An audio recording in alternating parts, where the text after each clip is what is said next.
10 to 2 on San Diego's number one sports station, 97.3. The Fan. Got a lot to talk about today in the sports world, a lot to talk about in the local sports world as well. We got Aztecs football tomorrow at noon, getting ready to take on the Fresno State Bulldogs for the old oil can. We'll break that game down later on in the show, get you ready for a college football weekend. We'll talk more about high school football tonight. Got some big games throughout the county in San Diego. We will also be diving into the NFL this weekend with our NFL whip around. And of course, talking about the latest we have heard on the Padres managerial search. A lot of people asking if the Padres hired anybody yet. Nope, haven't seen anything. You'll be the first to know if the Padres announce a hiring of a manager. We had a couple of awards handed out. Machado and Jake Cronenworth named Silver Slugger finalists. Not winners yet, but finalists. And we'll talk more about the Padres in just a little bit. But you look at that story yesterday, and we're going to talk about it later on in the show. Got a lot of great guests today. Steve Lavin, the USD men's basketball head coach, will join us today at 10:35. Gives you a preview of USD basketball this season. I mean, college basketball in town is going to be good yet again. San Diego State basketball had their media days this week. USD basketball had their media days this week with the West Coast Conference and the Mountain West. And coming up later next week, Dave Velasquez will join us on Tuesday to talk Aztec basketball. It's college basketball time. Next Wednesday, USD and San Diego State will play each other in an exhibition game. Should be fun. So we'll have Steve Lavin on at 10:35. At 11 a.m., we will have Brett Siegel on. He's a national NBA insider. He will be talking about this scandal and what a big scandal it is. I mean, it involves the five families. And for anybody that doesn't know about the five families, that is the five Italian-American mafia crime families. They operate in New York City. They were organized in 1931 by Salvatore Maranzano following his victory at the Castellamarse War. He reorganized the Italian-American gangs in New York City. A bunch of different families named. But now, the Bonanno, the Colombo, Gambino, Genovese, and Lucchese families, all part of this five-family deal. I mean, if you think about how insane this is, not really insane, but the reality of the situation is, and it's funny, like Frank made a joke yesterday. He's like, we're back, baby. This is the Italians. But I'm going to tell you right now, the Sicilians and the Italians in the mob and the mafia, even though it's like they were very prominent in the 1920s and the 1930s, they're still around. Like, people just assume that they were not around anymore. They're still around. And it's funny, like, there's been a couple of situations where you hear stories about it, right? Like, I heard yesterday from some coaches that heard somebody talk at a coach's clinic. I won't say the guy's name, but heard somebody at a coach's clinic who knew the members of the five families. He was close to the five families. And he said, if you think that we don't have members of every professional team, either players or coaches, in professional sports and college sports, if you don't think that's true, I got beachfront property to sell you in Iowa. I mean, it was kind of an interesting thing, and that happened a couple of years ago. And so you hear that, and you're like, oh, okay, yeah, that's kind of fun to say, I guess. But it might be, I mean, this might be the tip of the iceberg of what might actually be going on in professional sports. That's why this scandal is so big. I mean, most people, when they heard this news, were like, the Italian mob is still around? But the fact that they have a head coach in the NBA, a Hall of Famer, and Chauncey Billups being the face of this poker scheme, and then having guys like Terry Rozier being part of this, not necessarily shaving points, but this prop bet situation. I mean, This to me, and they even said it yesterday. The FBI said it yesterday. This is just the tip of the iceberg. This is just the tip of the iceberg. According to a report this morning, as this continues to get bigger and bigger,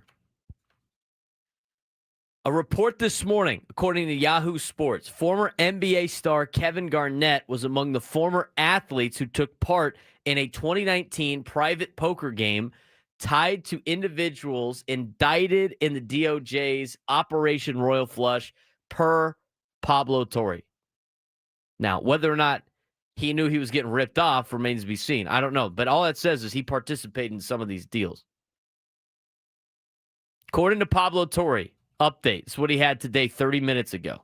A number of former pro athletes played at private poker games organized by those indicted by the DOJ in Operation Royal Flush. One of them, according to multiple sources with direct knowledge of the game that took place in 2019, was Kevin Garnett. That doesn't mean Kevin Garnett knew about the cheating. All we know from this report is that guys like Kevin Garnett played in some of these poker games. I mean, I'm telling you, this is going to be a major scandal in professional sports. I mean, the NBA has to be sweating bullets right now. They just started up the season, and 2 to 3 days in, all of a sudden they got one of the biggest scandals in a long time that is potentially impacting the integrity of their sport. This is such a huge deal. Again, if this is just the tip of the iceberg and more players start getting found out, or more coaches or more people around the sport, the general public and the casual NBA fans are going to start going like, hey, is this like, what's the point of even watching these games? Are they all rigged? I don't think they are all rigged, but I tell you what, all of a sudden it starts raising a lot of questions. And as mentioned before, and I'll keep saying it, I don't think it's just the NBA, guys. This might be something that's going on in a lot of different sports. I mean, you're telling me that it's just the NBA? The FBI said in their press conference yesterday, this is just the beginning and the tip of the iceberg. This story is crazy. It's crazy and it's not crazy at the same time. Like, it's crazy to think in this, right now, and I forgot who put it out, but we have had a poker scandal. We have had a jewelry heist, and we have had point shaving, or should I say a sports gambling scandal, all happened this week. What year is it? 1920? Is it 1925? I mean, we knew this was probably, the rumors behind the scenes, right? And you've seen the signs. There was a lot of signs of interesting games, interesting contests. There was a lot of signs of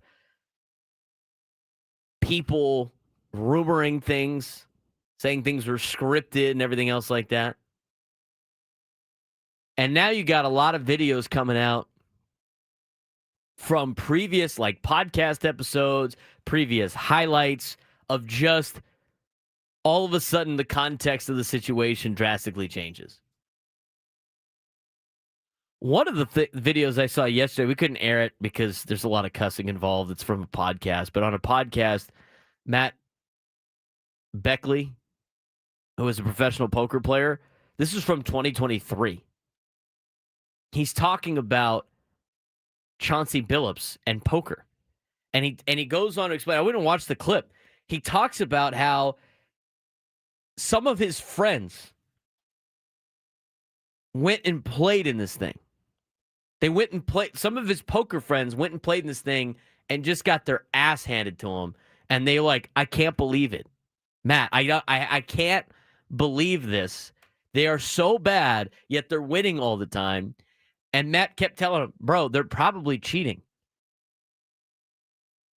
And he was like, they were doing these poker games in LA and they were doing them in Vegas. This was from 2023, this podcast.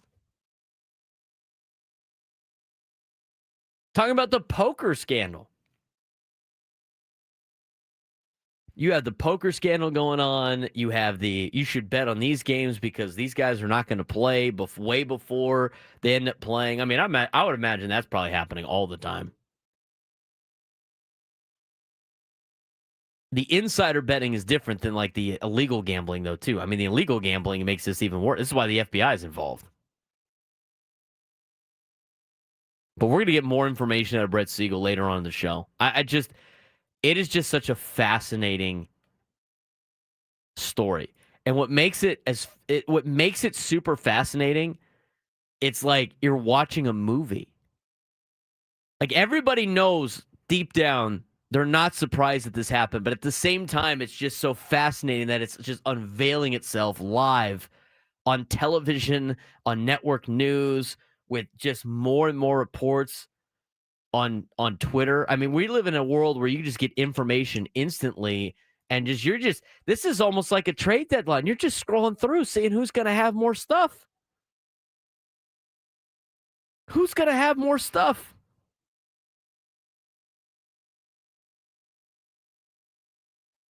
New York Post had this today.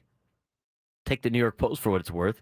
Mobsters ran rigged poker games at Kylie Jenner's Lux New York City pad while she still owned it. Is that what Gilbert Arenas got popped for? Like he was just providing the venue? I'd have to look into that. I think that's what it was. Yeah, it was. God, what a troll he was yesterday, huh? That guy was dancing on people's graves yesterday with his Instagram account and his Twitter account. I mean, this is just fascinating stuff. Fascinating stuff. But you start looking at the integrity of the game, and it's just like, oh, my God, people are going to start thinking about it. I can believe a little because, like, LeBron goes, I have no idea. I can believe that for a second. I mean, we didn't even talk about the Damon Jones thing. The Damon Jones thing is even worse because he played for so many different teams and knows so many people in the NBA. Who knows how much he passed the insider trading on things. Just a crazy, crazy story. And what people need to understand about the legalization of gambling, this is what has brought a lot of the stuff to life because a lot of these things are getting red flagged where before they would never get red flagged. And if you think this is just a new phenomenon, I'm going to sell you a beachfront property house in Iowa next to the people that were convinced that this was never happening ever. It's just finally coming about. I mean, we just got the Kevin Garnett news about him playing in some of these poker games. I don't know if he was some of the face of this. Doesn't sound like it is so far from Pablo Torre, but more information is going to come out. It's going to continue to come out, and we'll have more information on this coming up later at 11:35 at 11 a.m. with Brett Siegel. As this transpired throughout the day, Frank, what was your reaction? I mean, we talked about it ad nauseum on the show, but then more stuff came out last night, and it just continued to pile up and pile up and pile up, and you're just like waiting for the next shoe to drop. It's an unbelievable story. It really is. And somebody who I used to work with in New York, Craig Carton, who, for better or for worse, has experience in this sort of field, also implicated Major League Baseball in this, saying, isn't it odd how this is a 3 to 4 year investigation on the NBA, and Shohei Ohtani's investigation lasted a day and a half? Like, doesn't that call into question some things? It's unbelievable how stupid some of these people can be. It's unbelievable the amount of trouble people are willing to get into over a couple of bucks, especially when they're used to making so much more. It's unreal to me. I mean, how about the fact that Terry Rozier had already been investigated by the NBA? Yes. On January 30th of this year? And allowed to continue to play, yes, while somebody else who was under investigation wasn't. Of this year. Rozier of this year was under investigation by federal authorities in connection with a sports betting scandal over a 2023 game when he was with the Charlotte Hornets. High volume of bets were placed on the under of Rozier's performance, in which Rozier left the game with a foot injury after 9 minutes. Unlike the situation with Jonte Porter, who, by the way, was the beginning of this entire domino effect, the NBA allowed Rozier to continue playing with the Miami Heat since Rozier was not charged with any crimes or accused of any wrongdoing on his end. The NBA's got some explaining to do on the Terry Rozier situation. They investigated it themselves. They thought that Rozier didn't do anything wrong, or thought that what he did was not wrong. They were complicit in what happened. Right. And they said he could continue to play. And now, all of a sudden, on October 23rd, Rozier gets arrested along with Portland Trailblazers head coach Chauncey Billups and former NBA player Damon Jones in connection to a much wider federal investigation into sports betting and gambling by various crime families, including the Five Families. And not just arrested by like county patrol. They're arrested by the Federal Bureau of Investigations. The FBI showed up to the hotel that the Miami Heat were staying at because they were on the road at 6 a.m. and arrested Rozier. They did the same thing with Chauncey Billups at 6 a.m. at his place. The only reason why he wasn't in a hotel, because they were at home the night before. Both arrested the night after, the morning after. They both were in NBA games. Chauncey coaching and Rozier on the bench, coach's decision. But this is something that Adam Silver really has to get out in front of, because you have now called into question, when everyone's already questioning it by the way the players play in these games. You're hearing it not just from fans, but from legends who used to play in the game, how much the game has changed, how boring this game is, how repetitive the game is now. You have now called into question for the second time in 20 years the integrity of your game.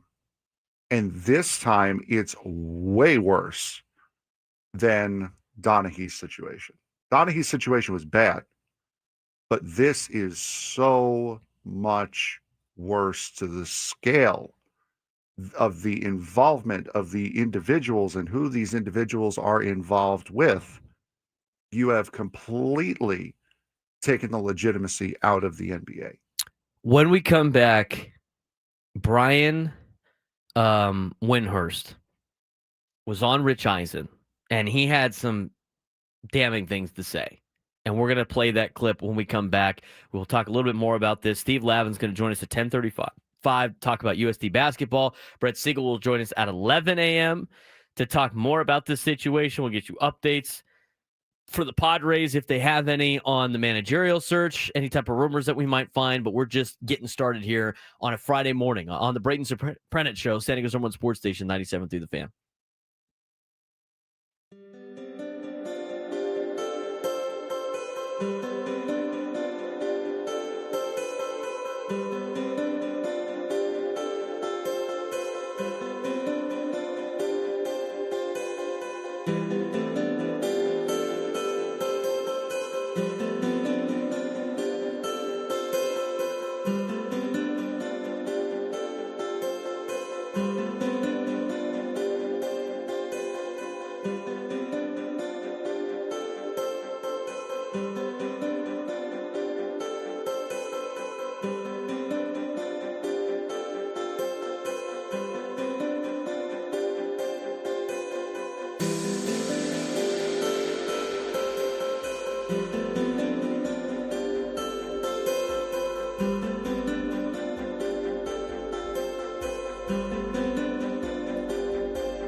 10:25 on a Friday morning. Frank Marchese, Braden Surprenant. All guests on 97 through the Fan join us via the David P. Shapiro Fan Hotline. David P. Shapiro criminal defense attorneys helping good people regain control of their future when charged with a crime since 2010. Visit davidpshapirolaw.com. Let's talk about this particular instance a little bit further. The scandal in the NBA, which might be, we'll see how much of a scandal it is for other sports. They said it's just the tip of the iceberg. Yesterday on the Rich Eisen show, there was a clip that I wanted to play from Brian Windhorst. He's been an NBA insider for a long time, works for ESPN at the same high school as LeBron. Take that for what it's worth. Here's the clip that I wanted to play from him knowing about this scandal about to happen. Absolutely right, Rich. The NBA at some point is going to have to explain why Terry Rozier was allowed to keep playing. And I just want to point something out. Mm-hmm. The sports books caught the irregular betting on Terry Rozier the day it happened, the morning it happened, when all of a sudden there was hundreds of thousands of dollars coming in on Terry Rozier unders for a relatively meaningless game in March, Mm-hmm. involving the Charlotte Hornets. The sports books caught it. They told the NBA right away. And guess what? The NBA, Rozier didn't play the rest of the season. And he had faked the injury, so it wasn't because of the injury. The NBA pulled him. They pulled Jonte Porter too. They flagged Jonte Porter and pulled Jonte Porter. The NBA's measures, their protection measures, the sportsbook's protection measures triggered this. They caught it. Uh-huh. The issue I think is, Jonte Porter, they caught. Absolutely right, Rich. How about that? They do have some explaining to do, Frank. How do you let this guy continue to play after the investigation that you guys did? And that raises more questions. That's why Craig Carton raised the questions about baseball. And this is a separate entity, and we're not going to assume anything, but it finds it. People are just asking questions, Frank. We're just asking questions. And it's going to go to all sports because now, because of the NBA and the NBA's lack of action on this, and for how long it has gone down, forget about the off-the-court gambling stuff. Forget about the rigged poker games. Forget about that. We're talking about the on-the-court stuff, the insider trading, guys like Rozier doing what they did inside the game. You have called into question the integrity, not just of your sport, but every sport. And pointing out the Ohtani situation is one thing that you can look at for Major League Baseball. Looking at now any sort of questionable call, whether it be in the NHL or NFL now, is going to be looked at under this same lens. And people are going to make the joke, only half kidding. Oh, someone's got money on the game. Somebody's got money on the result. And you're seeing videos now coming out of older games, not like older games from like the 70s and 80s, but older games from like a couple of years ago of players discussing stuff on the bench as that scores. Warriors clip the other night was Warriors clip that John Boy interesting reposted. to say the least. I sent you one from a Boston Sports Talk guy in March about guys turning the ball over and shaving points and allowing buckets late. You've called into question now the integrity of every single sport by just blatantly participating in these stupid actions for money that is a fraction of what your overall contract is worth. It's stupid. It's pure stupidity all year long. They talked about that inside the NBA last night, and some people talked. Ernie Johnson bringing up a Terry Rozier stat. That wasn't on him. I mean, that just happened to be the case. He was like, "I don't make this up." That was just a funny coincidence. But I mean, it goes along with the conversation, like when everybody watched like Michael Jordan's documentary. Because it got released during COVID, right? And so like people got to watch it, and so and there was not a lot going on, so everybody watched the Michael Jordan documentary. And that guy was a degenerate gambler. Mm-hmm. I mean, he was putting bets on the suitcases coming off of the plane and which one will come off first. And he said, I didn't have a gambling problem, I have a competition problem. And the gambling thing with a lot of these players is that thrill of like the extra competition, having more juice on the game. It's not about the money sometimes. And when I heard that, like I kind of understood a little bit more. And you know what? I mean, you could get into a situation where you are betting on these games, put a little bit more action on the games that you're playing, all these regular season games that don't mean anything. You get yourself in some gambling debt, and all of a sudden you have to start doing some of these things. Yep. So when you start looking at, like Terry Rozier's, and I don't know, we don't know the details of how he got involved with the five families, or how any of these gentlemen got involved with the five families. If you dig enough of a hole, you're gonna find people. Correct. That's it. That's all there is to it. If you dig yourself into a deep enough hole, you're going to go into darker and darker places to try to find a way out of it, and that's how you do it.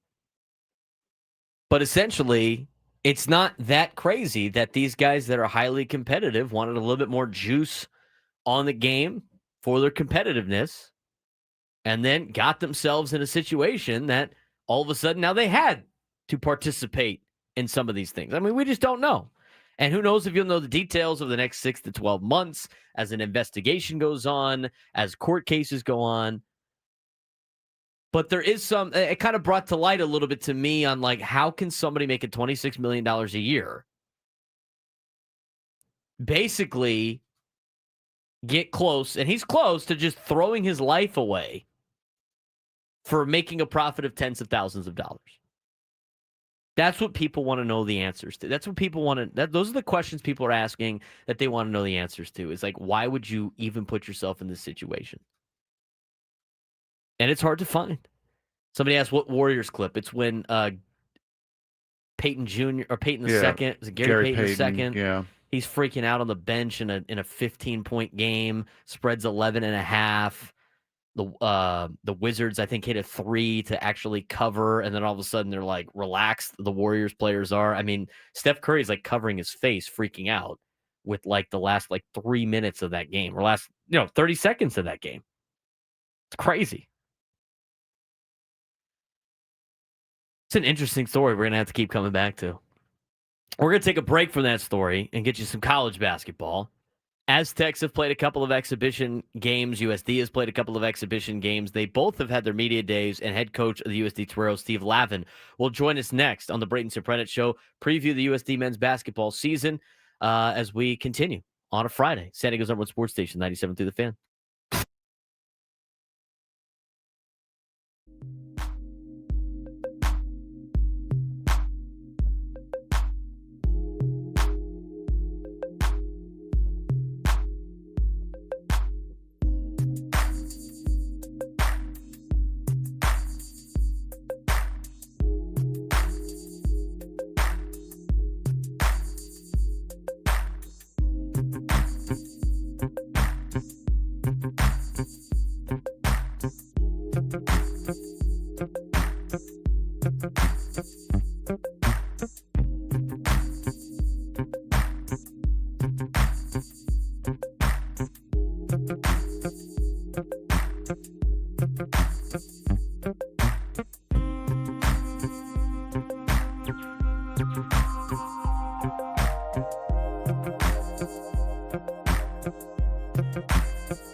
This hour on 97 to the Fans brought to you by Toyota of Poway, voted San Diego's #1 Toyota dealer by USA Today, with APRs as low as 0% and tons of new Toyotas on the ground. No tricks, only treats during the Trucktober sales event. Happening now only at Toyota of Poway or online at toyotaofpoway.com in the heart of San Diego.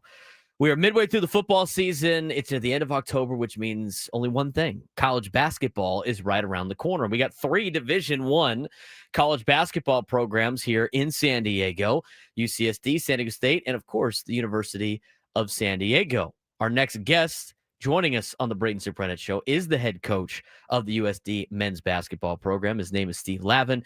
Did wonderful things at UCLA, spent some time at St. John's, also was great on television and now is back coaching in college basketball. Now starting his, I think, third year already at USD, if I'm not mistaken. It's been there a couple of years now, and he joins us on the Braden Surprenant Show, getting you ready for a USD men's basketball season. Steve, thanks again for joining us today. We really appreciate it. What's going on? How's your Friday going? Going well. We're actually preparing to play Cal State Dominguez Hills in a scrimmage today on campus at USD in our new basketball performance center. So it's a rescheduled game from last weekend, but they had some issues on Saturday getting down from Los Angeles with the travel, the situations in the freeways here in Southern California. So looking forward to playing them. And we just got back late last night from the West Coast Conference Media Day, and the young men in our program that we brought over there, Vuk and Diarra and Wanse, all represented in a first-class manner. Really proud of them in terms of their poise and maturity that they demonstrated at Media Day. Talking with Steve Lavin here on the Braden Surprenant Show, giving you a preview of the men's basketball season for the University of San Diego. So first kind of real tester, right, for your ball club tonight and a little bit of a scrimmage, get to play somebody else. What's it like to finally be able to scrimmage somebody else instead of just playing yourselves for the last couple of months? Yeah, it's nice to be able to, turn those energies towards an opponent and also just to gain a sense of where we are. 14 new players, largest class in the history of the University of San Diego when it comes to the men's basketball program.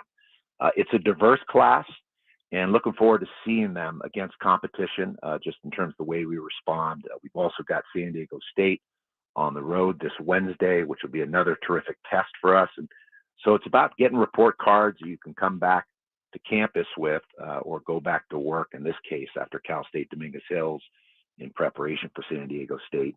And this is the revolutionary era that we're in college athletics. You've got to be able to pivot, make quick turns, adapt and adjust to the changing personnel, as well as just the landscape of college athletics and how you proceed accordingly in a strategic manner to position the program in a positive way.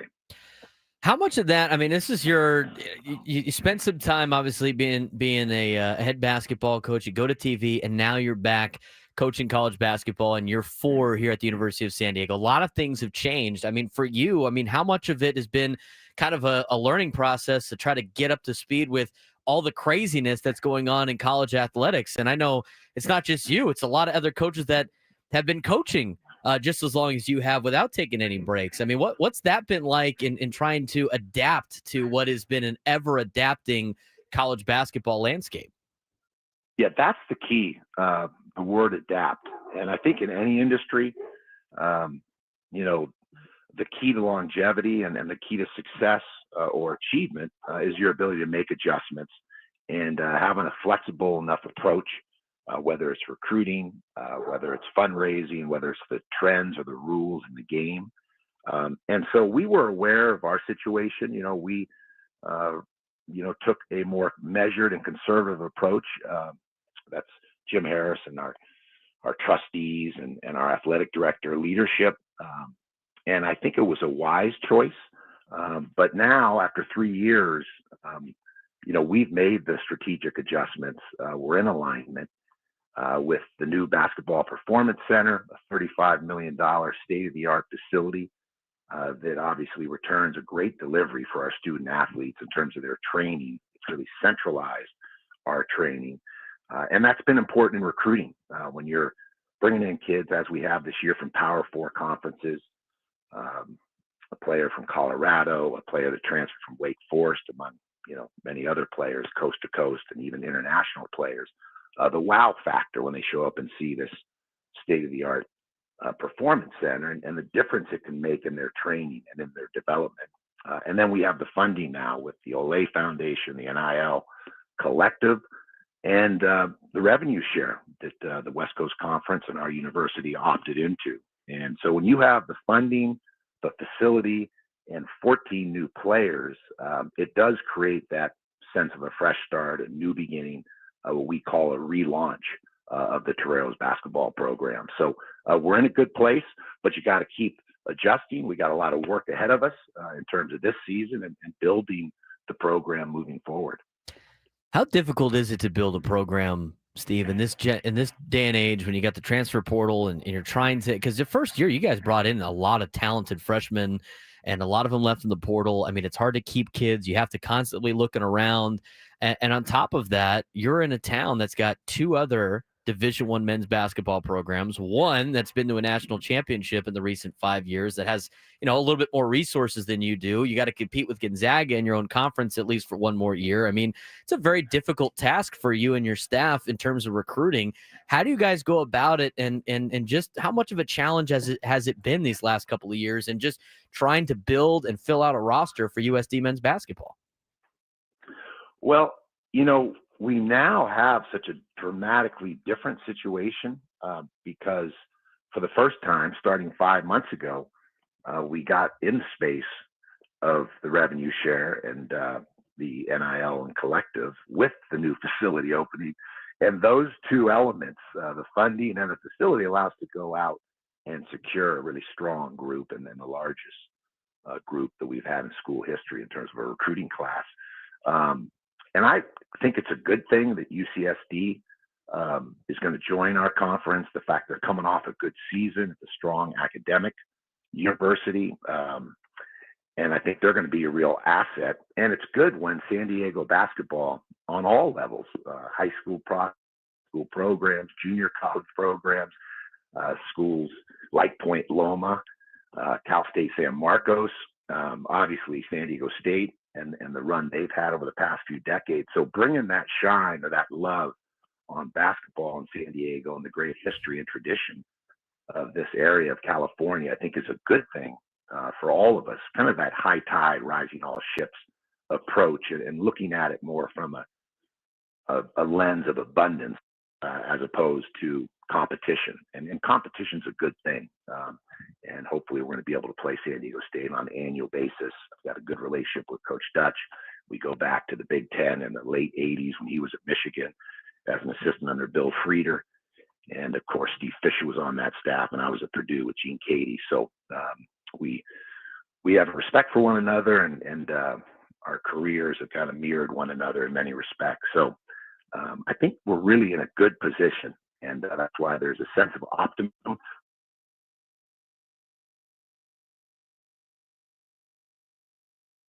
Kind of lost Steve Lavin there for a second. Let's see if we can get him dialed up again on the phone. I'm gonna let Frank do that real quick. There's a couple things I want to ask Coach Lavin about the Toreros, obviously about this year's team, and then about the test against San Diego State. So hopefully we can get him up and running very shortly here. Sometimes it happens. The gremlins in the phones get us every once in a while. So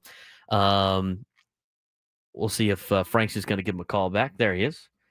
And once I get the A-OK, we should be good to go. All right, let's get back to Steve. I was going to ask you, and Steve, thanks again for hanging on the line with us. Coach Absolutely. Lavin, let's meet your Toreros a little bit. I mean, obviously, a lot of changing faces. You brought in a lot of different new players. You mentioned a lot of players from the Power Four coming in. Who should USD Toreros fans be on the lookout for on this roster as they get ready to see them in action for the first time? Yeah, more than one, individual player. It's the group collectively. We have terrific balance, the ability to shoot the ball from long distance. Wanse, who transferred from Ball State, but also has 2 years in this conference at Portland, is a terrific playmaker, shot maker from Argentina originally. 22 years old. He brings some experience. And Tyler Johnson, New York City guard who matriculated to Louisville and then transferred to us from Wake Forest. So 2 years of ACC experience under his belt. He's the quickest player I've coached in my career in terms of speed, both offensively and defensively. He's going to be a difference maker for us. He orchestrates offensively, both in transition and on the half court. And in terms of picking up full court pressure on the ball and being disruptive to opponents and getting the passing lanes, and of course, really active hands and quick feet. So he's a dynamic player, Tyler Johnson. Vuk is a big man from Serbia, 6'6", stout, has a game, similar to the Joker. He doesn't have the Joker's size, but in terms of the ability to shoot the ball from distance and play make, brings a ruggedness and really anchors us well. He enjoys getting his teammates open. He's an excellent passer, as well as the ability to shoot the ball from distance. Can put it on the floor and create off the dribble. Can take, smaller players inside and basket area to finish. But he really enjoys the playmaking element of the game. That's a theme with this team. They enjoy and take pride in passing the basketball, really sharing the ball, which leads to getting better looks, whether you're in the fast break or on the half court executing. Our overall depth, speed, quickness, and length will allow us to, extend defensively. I think we can kind of wear opponents down and play at a pace and use our depth to our advantage. Dominique Ford, the transfer from Southern Utah, is a dynamic veteran player, his fifth year of school, fifth year of college, and brings a real poise and maturity and can score in a variety of ways. Asan Diop, transfer from Colorado, 6'8", dynamic, 3-4 man. So we can go with some small lineups. We can also go with some bigger lineups and slug it out. Again, the versatility or the luxury to have personnel that's got versatility of size and length, skill and strength. But again, we haven't arrived. We got a lot of work in front of us, and there's time, but we need to obviously accelerate the learning curve and keep building cohesion with this group. But they're eager, as I've said before, they're hardworking. It's an earnest group, and they genuinely like each other, which is important, I think, with these quick turns and roster reconstructions that we're seeing more prevalently in college basketball because of the portal and just because of this revolutionary era that we're in the midst of. Yeah, definitely revolutionary. And Coach Lavin, the last question I have for you, we've seen Bill Self talk about this, Kelvin Sampson, Matt Painter, some of the, high-profile coaches in the Power Four, with the rumors of like some G League players that are now eligible to play in college basketball. And they've all been asked the question of like the health of college basketball. You, a longtime college basketball advocate and obviously lover of the sport, how would you evaluate the health of college basketball in this new era? Well, I think two things can be true at the same time. I think the game is going to continue to thrive. The popularity of the sport worldwide and in our country, every March Madness is an example of the game being healthy, right? It's one of the great sporting events, the NCAA tournament in the world, right? There's the World Cup, the World Series, the Super Bowl, the NBA Finals, the Olympics. I love Little League World Series, but I put college basketball in March Madness right at the top. The Olympics is up there as well. But I do think we have to be mindful, again, back to, the metaphor, any industry, the leadership is going to be important. And protecting the things, making the strategic moves to protect the things that are special about this game. But I do think people adapt and adjust, whether it's conference realignment or even take other sports. When baseball went to the wild card, playoff format, there were a lot of advocates, a lot of people against it. You think of the designated hitter also in baseball. People adjust, the expansion of the NBA playoffs. I think, even the NCAA tournament, right? At one point only had 32 teams and now we're at, 60 plus and looking at expansion. So we are at a really critical crossroads. So it's going to take leadership from USA Basketball, from the NABC, from college, presidents, athletic directors, to really be mindful and thoughtful and have the right people at the table, including student athletes, so that we get this right moving forward. And I think, like any revolutionary period, not comparing college athletics revolution to the French Revolution or civil rights or women's suffrage, but, it is a time of, transformational change. And the pendulum has swung kind of one way. I think it's going to correct itself, like a lot of industries do. We see it in the markets in terms of the economy. And I think there will be a correction here over the next couple of years.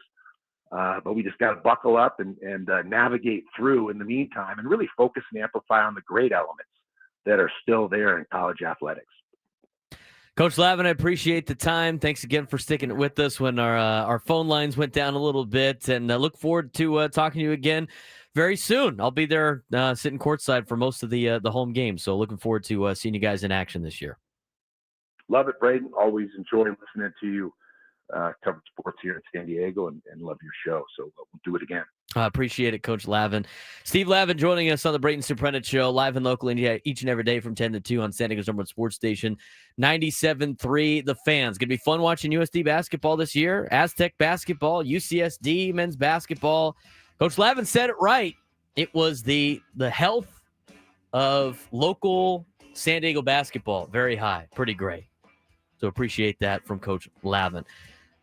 When we come back from college basketball back to the NBA, talking with Brett Siegel to try to figure out what is going on. Braden Surprenant Show. San Diego Sports Station.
11 a.m. on the Braden Surprenant Show. Live and local each every day from 10 to 2 on San Diego's number one sports station, 97.3 The Fan. Again, big thanks to Steve Lavin, Coach Lav, joining us on the Braden Surprenant Show in the last segment, talking about USD men's basketball. They will have a scrimmage tonight, this evening, against Cal State Dominguez Hills, and they'll be back in action next Wednesday against San Diego State, another exhibition game for two local teams in town. Coach Lavin joined us on the David P. Shapiro Fan Hotline, and joining us now on the David P. Shapiro Fan Hotline is Brett Siegel. He's a national basketball NBA insider joining us here on the Braden Surprenant Show. All guests on 97.3 The Fan join us via the David P. Shapiro Fan Hotline. David P. Shapiro criminal defense attorneys helping good people regain control of their future when charged with a crime since 2010. Visit davidpshapirolaw.com. Brett, long time, no talk. I was trying to get you on the show anyway to start the NBA season because it just got underway and a lot of good basketball has already been played, multiple double overtime games, but obviously a big bombshell dropped a couple of games into the season. What is the latest on everything going on in the NBA right now as we try to figure out the findings from the FBI? Hey, Braden. Well, everything is very up in the air. No one really knows what's going to happen here. No one knows who's next. And I think that that's kind of the biggest question of the initial dominoes have fallen. And this is just kind of the peak of the iceberg. There's a lot more to this scandal that the FBI is investigating. You have the Terry Rozier aspect of betting on games and sitting out and having people bet on certain props that they would profit on immediately with prior knowledge, knowing that he was going to be out of the game. You had Jonte Porter immediately banned from the league last year for a similar scandal. So how far does this go? Are there more parties involved? Are there more players? Are there more coaches involved? And then obviously you have Chauncey Billups, who's being accused of doing that underground poker ring with mafia members and the mob. It's just a complete mess with everything coming out the start of the NBA season. And it overshadows what has been a terrific 2 or 3 days in the league. And quite honestly, I think this has been one of the best opening few nights that the NBA has seen in recent memory. Just the amount of talent and the amount of amazing performances that have been record breaking that we've seen to this point. So it's unfortunate that it comes out now. It's good that we are getting clarity on this matter, because if this kind of stuff is happening in the game, it needs to be addressed immediately. And people that have been accused of this wrongdoing, if they are found guilty of these allegations, then they have no right being in the game. So it's kind of good and bad that this is happening now, but there's a lot more that's going to play out over the course of the next year. Let's break this thing up in a couple of different segments, if you will. I mean, Terry Rozier and Damon Jones seem to be on one side of this, and then, of course, Chauncey Billups on the other side with the poker situation.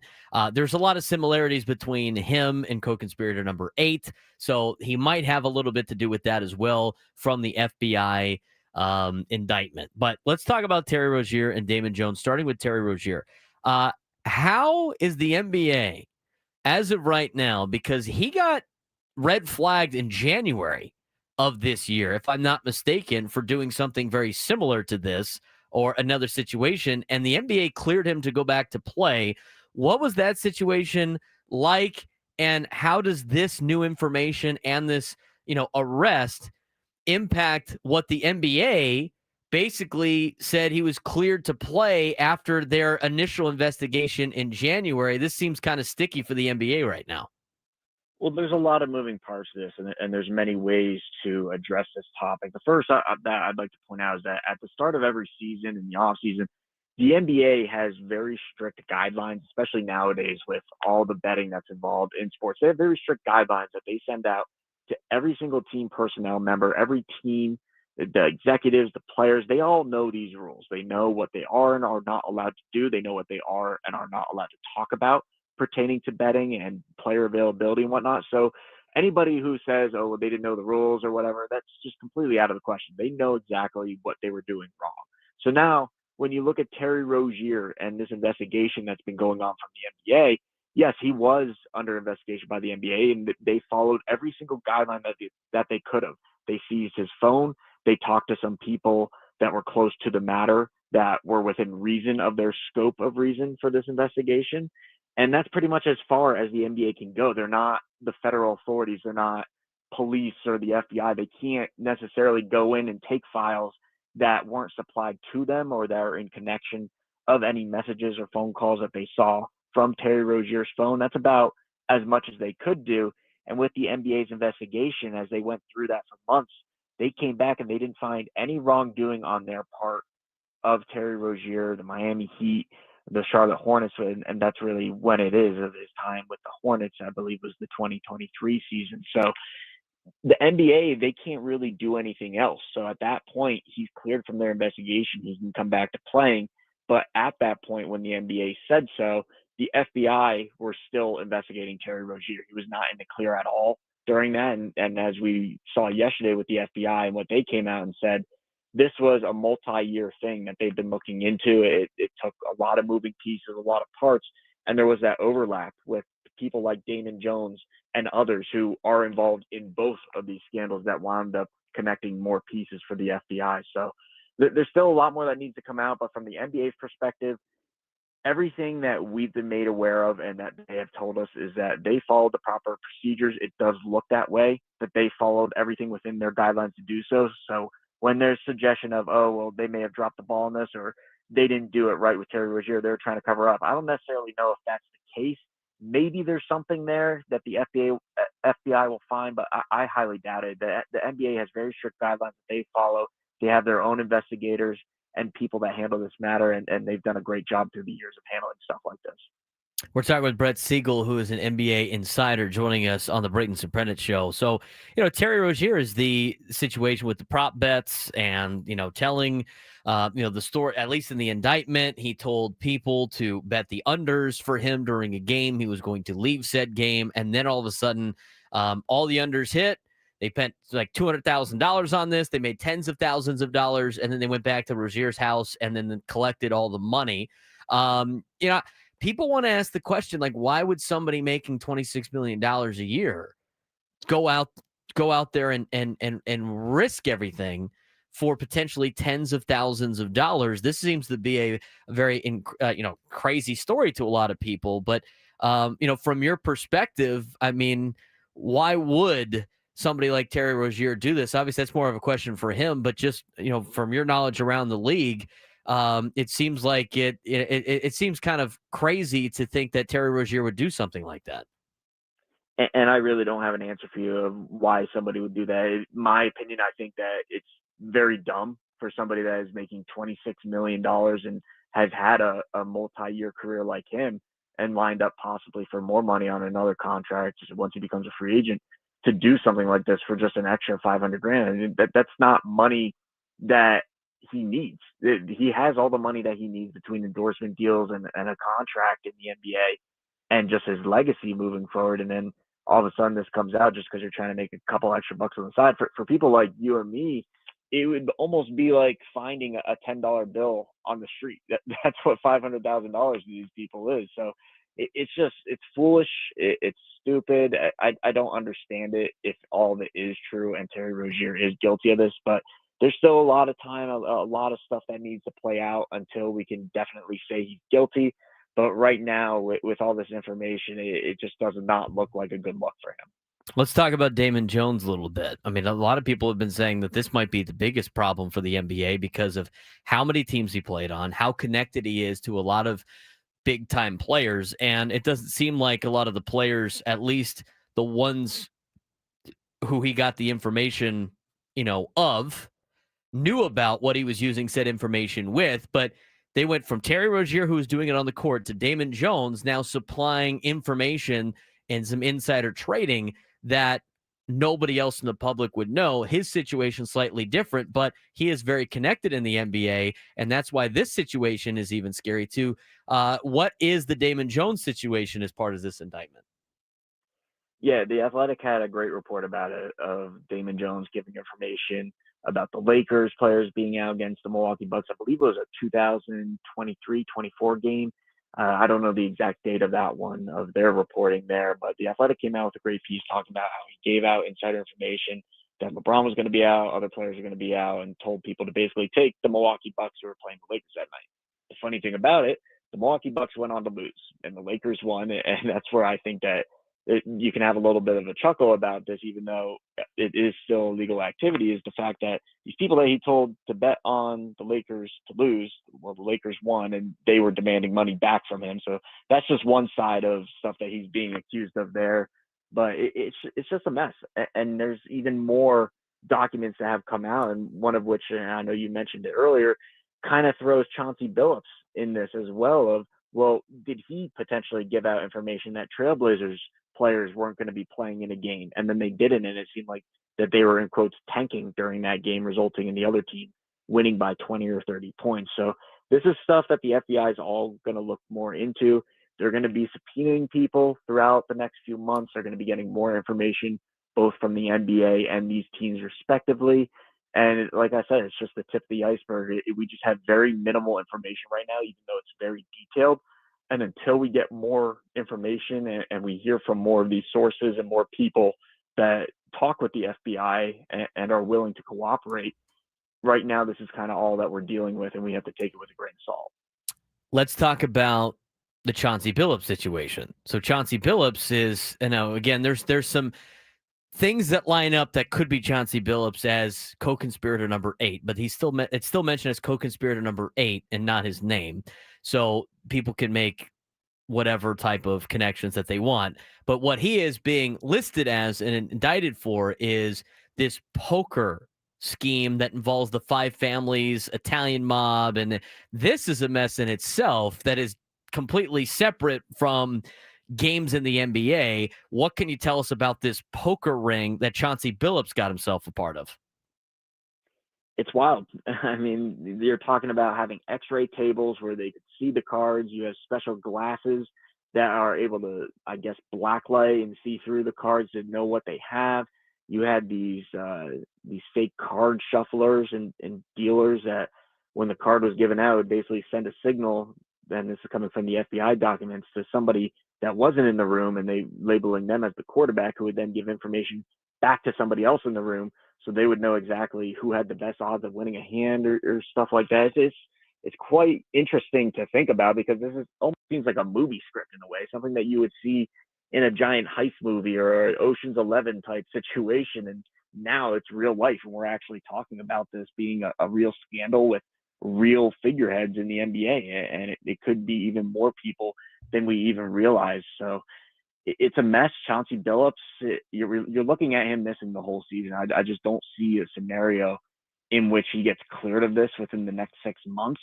And more so, I don't see a situation where the NBA just lets him come back without any kind of penalties here. So his career is definitely on the line, and whether or not his legacy will be impacted, that's the big question. Will he face more charges from the FBI? Will he face jail time if he's found guilty of this? What kind of ramifications does this have on his playing career? Will he remain in the Hall of Fame? I think these are all very relevant topics to kind of discuss right now. But again, until we have more information on this, and until he's actually convicted of anything, it's hard to come to a conclusion on what this is going to look like. But Tiago Splitter is the interim head coach of the Portland Trailblazers right now, and I foresee him being the coach for the remainder of the 25-26 season. We're talking with NBA insider Brett Siegel here on the Braden Surprenant Show, breaking down the scandal that came out yesterday involving players and coaches, former players and coaches of the NBA, in a mob story, as Brett said, is a perfect script written for Hollywood at this point in time. So what do you think is the next step for the NBA?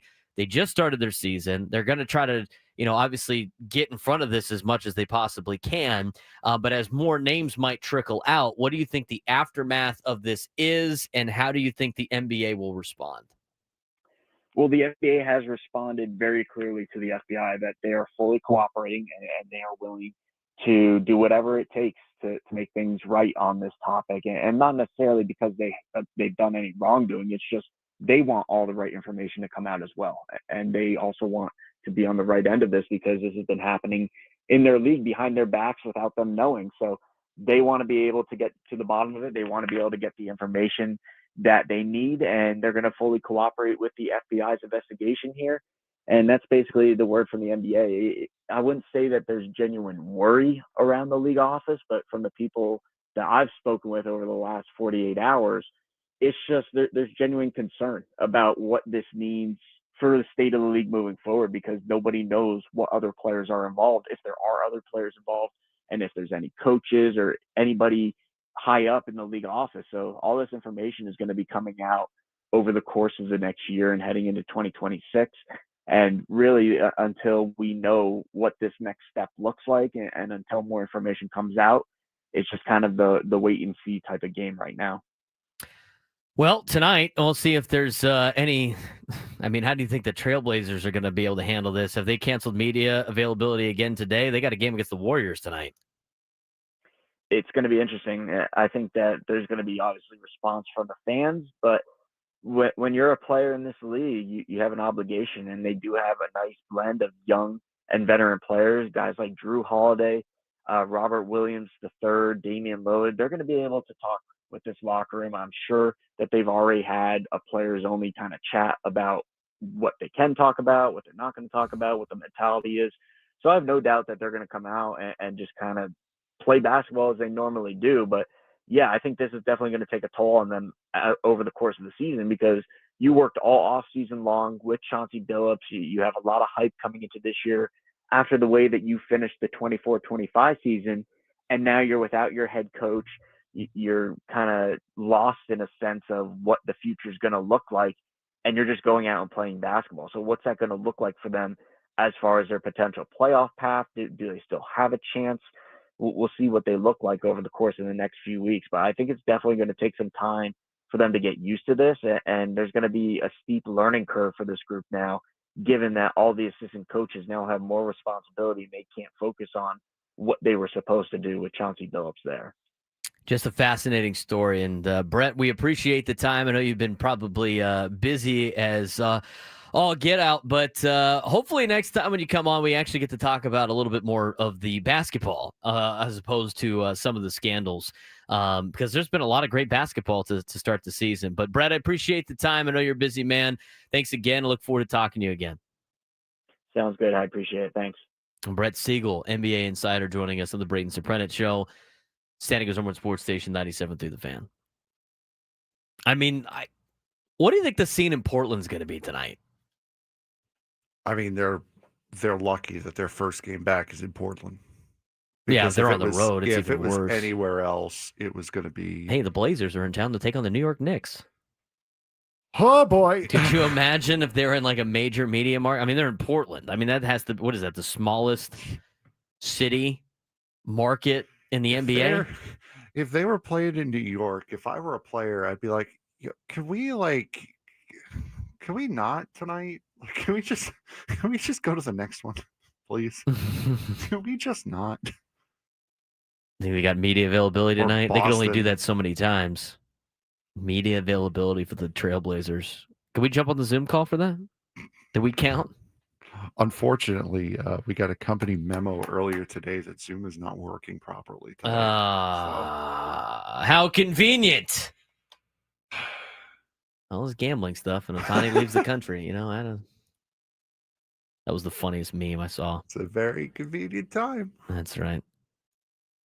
Anyway, I don't know how the NBA. I mean, the NBA. How about this too? And I know we got to get to break, but like the NBA, and I'm not a huge NBA fan. I am just locked into the NBA right now. This is just fascinating It's stuff. hard not to be. It's hard not to be. I mean, they have taken over. I mean, baseball's like, hey, we got a World Series game today. You kidding me? Yeah, that's cool. That's sick, dude. I mean, those guys are getting paid to hit their parlays. I too have had an alcoholic beverage under the supervision of my parents. That's Like, true. what do you? But you're locked into this, the NBA thing, and and I know we got to get to break, but I think about a situation in which, and there's no, I mean, this could be it, right? We have no other information, but Kash Patel said this is still an ongoing investigation.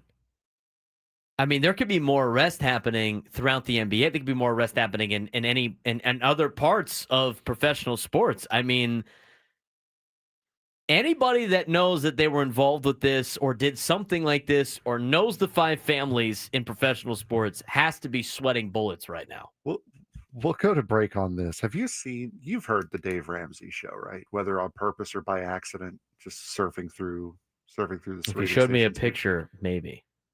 He's mostly on radio, but he's a financial advisor. Oh, fun. Who does a radio show. These memes. Oh, I know who you're Dave talking Ramsey about. Yeah, show yeah, the guy's like, so you have what now? Yeah. Yeah. So you've made $160 million in your NBA career. That is correct.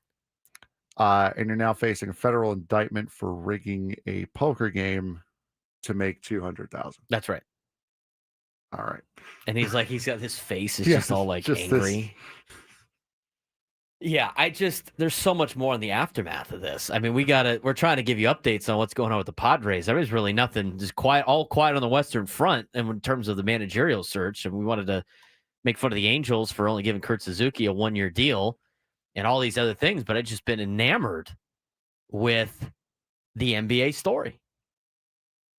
We'll try to lock back in when we come back. The Braden Surprenant Show, San Diego's #1 sports station, 97 through the Fan.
Well, we had a couple of things come down with this more.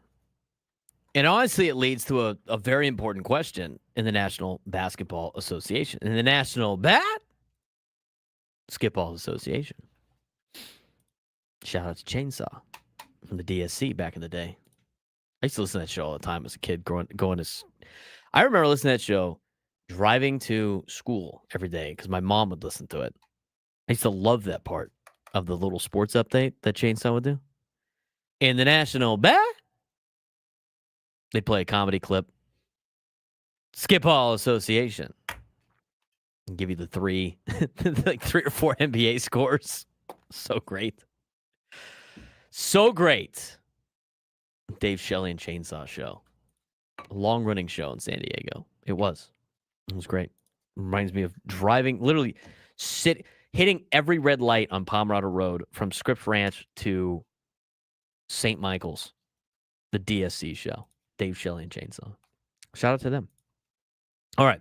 Can't count on much, but you can always count on Sundays of the NFL and CBS and Paramount Plus. Stream your local NFL game live every Sunday all season long, starting at just $30 for your first year. That's like $250 a month. Visit ParamountPlus.com/NFL to get started today. Jay Busby put out a column today. He's a senior writer for Yahoo Sports, and he asked the question, and this is what the headline said: how can we trust the NBA right now? How can we trust the NBA right now? He lays into this another situation in which we had a clip of a Boston radio guy talking about how the Celtics played the Trailblazers on March 5th, 2025 of this year. Celtics 9-point favorites in the game, played as such, taking the lead shortly before halftime and never relinquishing it. But with 12 seconds left in the game, Boston led 126-118 and were dribbling out the clock. And then all of a sudden, Portland started to foul. Why on earth would a team down 8 points foul twice? Once with a foul to give and once with a foul that sent Boston to the line with 6 seconds remaining. It's clear on video. Most of the Celtics and 3 of the Blazers are standing around waiting for the game to end while Portland's Shadon Sharp and Scoot Henderson zero in on Boston's Peyton Pritchard, not once but twice. After the second foul, Pritchard sank 2 free throws to push the score to 128-118, which is how the game ended. A 10-point margin of victory in a game with a spread of 9 points. An easy, manipulatable moment where someone, a player, a coach, so inclined, and a whole bunch of bets on that spread in the space of 4 seconds flipped from one side to the other. Maybe it's nothing. Maybe it was 2 meaningless garbage time fouls, but then again, maybe not. After all, the head coach of those Portland Trailblazers, Chauncey Billups, matches the exact description of an NBA coach who the FBI alleged Thursday provided inside information to a known-to-him gambler who then proceeded to bet against the Trailblazers. That's incredible. Oops. There was a clip about that was circling on social media last night. That was the direct quote from the article, or should I say column, by Jay Busby. If you want to go check it out, it's on yahoosports.com or on yahoo.com. And he brings up 3 particular points about the NBA and why you can't really take them at face value anymore. It's true. Like Brett Siegel's an NBA insider, right? Like he's going to be down the middle. He's a journalist. We're entertainers. We're talk show hosts. We're talking about the drama, the entertainment, everything like that. And you listen to us for the opinion. Here are 3 facts that the NBA, 3 things that we've learned about the NBA in just a couple of months, as pointed out by Jay Busby. And I totally agree with this. Players allegedly are manipulating their own playing time in the service of prop bets. You have now seen 2 guys do it. Deontay Porter and now Terry Rozier. That's just 2. A coach allegedly informing a known-to-him gambler of players' availability before that information was publicly available. That is something you have also learned about the NBA. And by the way, have we all forgotten about the entire situation with the Los Angeles Clippers and Kawhi Leonard and Steve Ballmer? I mean, we have totally forgotten about that. That was a couple of months ago. An owner allegedly orchestrating or turning a blind eye to the payment of a star player in a way that circumvents the salary cap. That's a whole lot of manipulation, or put more directly, fixing, that runs from the half-court logo right up to the executive suites and back again. That is a great line from Jay Busby's article. You cannot take the NBA at face value any longer. As quoted in this article, this is a league, after all, that cleared Terry Rozier from a gambling-related wrongdoing, only to have the FBI swoop in and hammer him for exactly that in an indictment issued Thursday. Absence of evidence isn't evidence of absence, as the old legal line goes, but does anyone seriously believe that the NBA's gambling woes are confined only to a few individuals, or that the LA Clippers are the only team that has allegedly experimented with, shall we say, innovative salary cap workarounds? This is some damning evidence. And as pointed out by Jay Busby, and the thing is I totally forgot about the Steve Ballmer situation with the Los Angeles Clippers. You have owners manipulating, and who knows? As he points out in the article or in his column, are we just sitting here believing that the NBA only has a couple of these incidents? It's not a multiple problem. The fact that Adam Silver has not come out and been like, okay, we got to address this situation. I mean, you could get all of the lawyer mumbo jumbos you want, but you got an owner manipulating the salary cap, you got a player manipulating prop bets, and you have a coach using insider information to benefit gamblers. All three aspects of the game, the player, the coach, and the owner, there's nobody else that we're missing, are all manipulating this sport. They are all showing that this game, in a term, is being fixed. So how do you take the NBA at face value? How do you know you're actually watching real basketball, or if you're watching what has really turned into boxing and how corrupt boxing is, or just an episode of the WWE? I mean, how do you know? They have given you no reason to believe that the sport you're watching, the NBA, is actually pure and true. I think this is just the tip of the iceberg. And the NBA is going to have to save some face on this very quickly, or people are going to start losing interest in their product even more than they already were as you look by the TV ratings. How do you go about this if you're the NBA? You have to. This is a massive problem for you. I agree with the statement in this article. We can't take the NBA at face value any longer. This is the league that has, I mean, the Terry Rozier situation is damning enough. And then to throw in Chauncey Billups, I mean, that situation in Boston on March 5th, when you go back, when you watch it live, you're like, why are they fouling? That doesn't make any sense. And now when you look back at it and it involves one of the alleged co-conspirators of this indictment, and you're like, this seems a little fishy.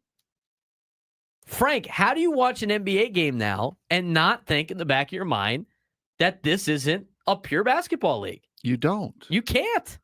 And it's gotten so bad that idiots like you and me can watch it live and tell something's going on. If you're into like the sports betting and the sports fixing and stuff like that, there are little hints that you could see that not the general public is going to see. But when quote unquote normies, when idiots like us can tell live that something is wrong, like that Boston reporter, go back and look it up. The guy's name is Joe Murray, I believe his name was. Joe Murray. Yes, Joe Murray, Murray on Twitter. He posted the clip of the night after him discussing it. It's a 3.5-minute clip. Otherwise, we would have played it on here. But he noticed it the night it happened that something was up. And if you're doing it that obvious, if you're doing it that obviously, and if you're being that transparent about it, you've completely lost the integrity of your game. Period. I remember, and maybe we got to get, I don't know. I mean, when, Odyssey, we had a betting insider had to come on once a week. And I remember him saying, I never bet the NBA. It's a waste of my time. He said that for every time. He's like, you know what? If you want to bet this, it's cool, I guess. But like, you can't bet the NBA. And his reasoning was, you never know who's going to play. You never know what the roster's going to be like. Why would I ever bet the NBA? You have these late time scratches. I want to know how much he actually knew about. Like, hey, don't bet the NBA. He flat out said, he was just like, I can't bet the NBA. I can't. There's nothing about the NBA I can bet on. I don't like the way that there's too much load management. You have no idea who's playing at a given night. He's like, it's impossible to win betting the NBA. That's what he said. Because I asked him one time, I'm like, just traditional betting advice, what would you give? And he's like, don't bet the NBA. Just flat out said, don't bet the NBA. It's too difficult to do. I mean, they'd go on to talk about how like systemic risk factors for like throwing games. I mean, the NBA is is basketball the most manipulatable sport, major sport? You have small rosters. You have late game situations where you can just put people on a free, untimed shot to get points. I mean, it's easy to disguise a lot of stuff as garbage time. Adam Silver has to try to restore public confidence in this league, or despite the start to the league, that the start of the year that the league has had and having it being really great, there's going to be a lot of people uninterested. If I'm NBC, I'm knocking on their door right now. I'm like, hey, we just gave you a lot of money. All right. Like, we're going to need you to save this because we're going to lose ratings and people aren't going to watch this. Or people are going to watch it like the WWE and be like, what kind of crazy stuff's going on today in the NBA? You know what I find interesting? Now, load management, as we discussed, started in 2012. That was when the Spurs rested their core four for a nationally televised game, and they got fined for it. There were rules that were implemented during the 2017-2018 season that were supposed to limit load management. Instead, load management has become more and more of an issue in 2017 and 2018. When did the NBA get their first betting sponsor? Couldn't tell you on the top of my head. August 2018. Interesting. That sounds like a conspiracy. I'm just saying, load management becomes more prevalent and more of an issue in the league when it introduces its first betting sponsor. Frank's just asking questions. Exactly right.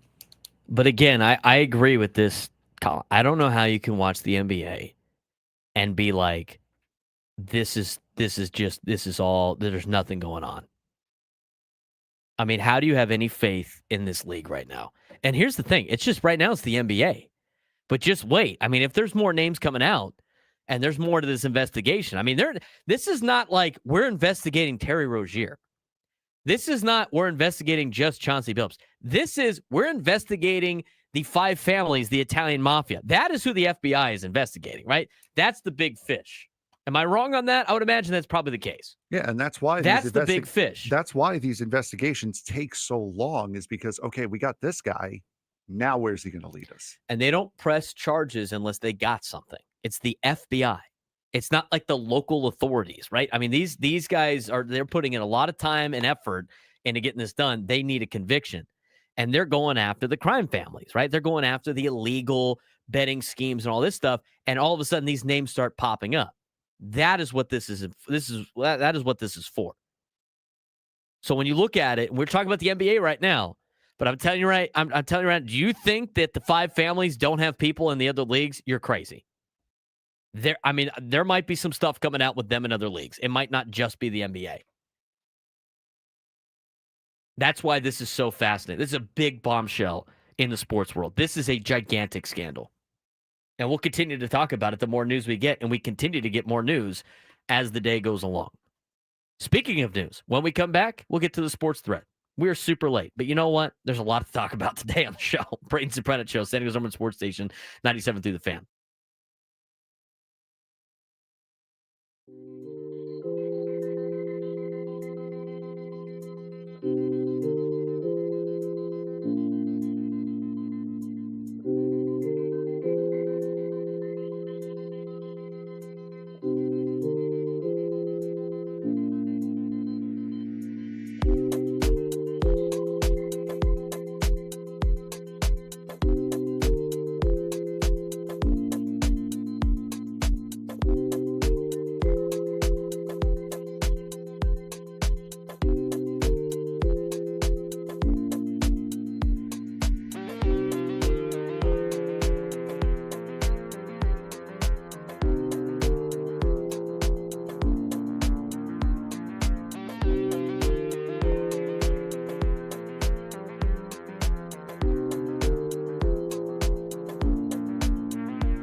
We got to get to the sports thread this hour on 97th The Feet.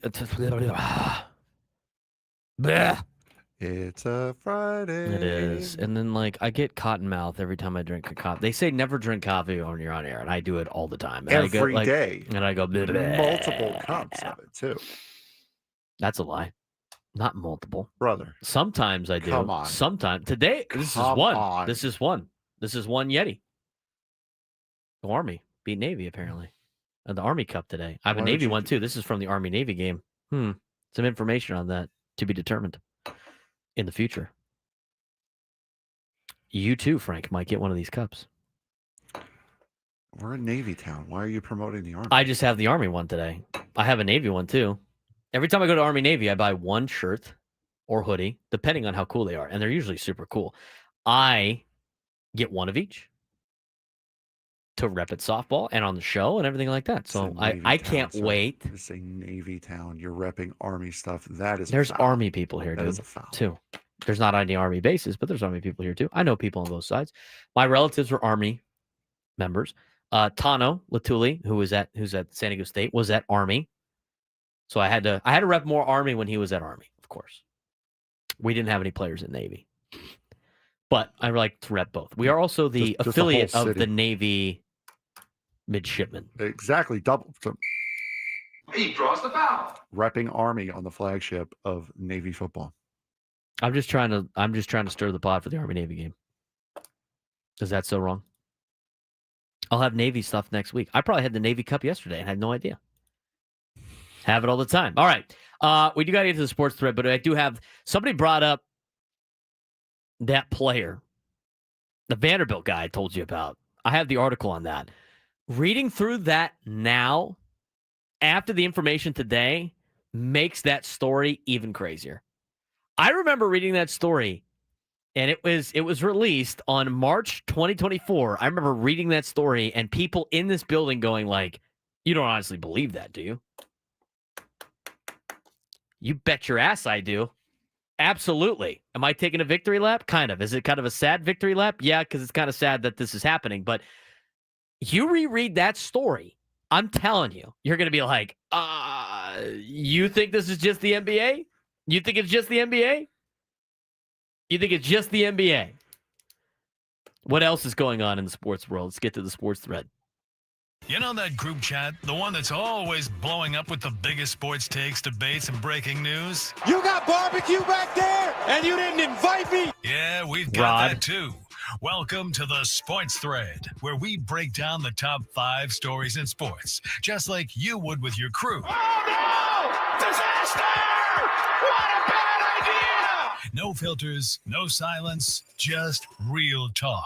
Brought to you by QC Kinetics. Stop sitting on the sidelines. QC Kinetics gets you back in the game without surgery. To learn how, visit QCkinetics.com. All right, Frank, what do we got going on in the sports world? Nothing going on in the NBA, right? I mean, nothing. You don't actually believe that, do you? Yeah, as a matter of fact, I do. Doesn't matter. Boy, Santa's coming in 2 months. All right, here we go. Yeah, he is. Number 1. The New York Giants coach Brian Daboll and running back Cam Skattebo have been fined. Nice. Stemming from violations of the concussion protocol surrounding the evaluation of rookie quarterback Jackson Dart during the game against the Philadelphia Eagles a couple of weeks ago. The Giants were assessed a $200,000 fine for violating the protocol, while Daboll was fined $100,000 and Skattebo $15,000 for conduct detrimental to the league, as if the NFL doesn't do that on its own enough already. During the October 9th game. Like, is there yelling at the trainer? I guess so.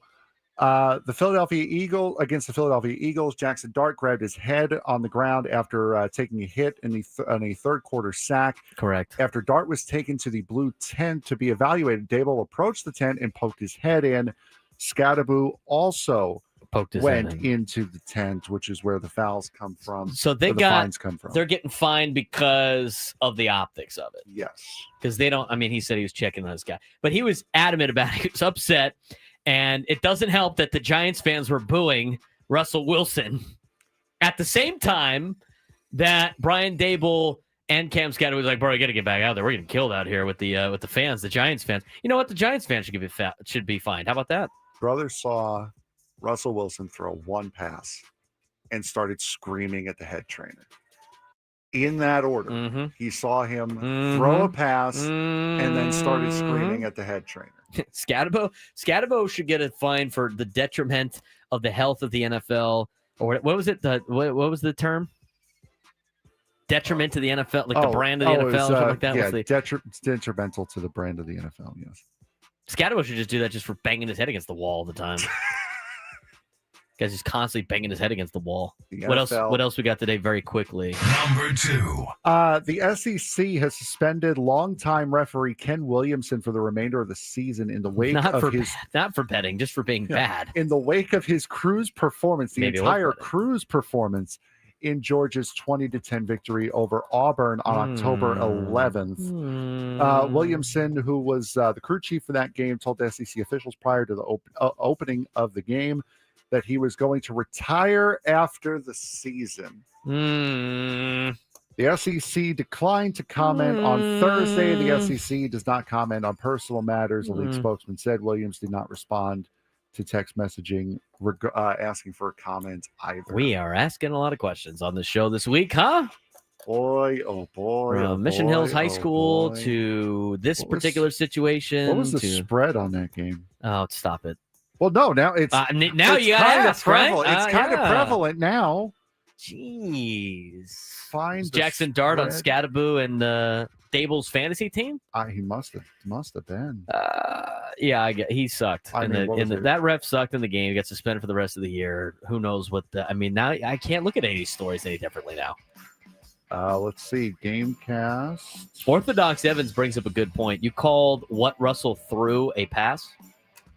It was a thing. Here's what it was. An object floated in the air. Oh, it was only a 3.5. It was a 4.5 point spread. Before we get to the whip around and pick a bunch of games against the spread, yeah, I'll tell you about the story of the Vanderbilt quarterback from a couple of years ago that seems a little bit more damning now on the Braden Surprenant show.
San Diego, it's time to fire it up. From the beaches to the ballparks, from the Gaslamp to North County, no one knows America's finest city like he does. You can't just punt on a Manny Machado prime use. He's a fourth-generation San Diegan, born and raised in the heart of this community.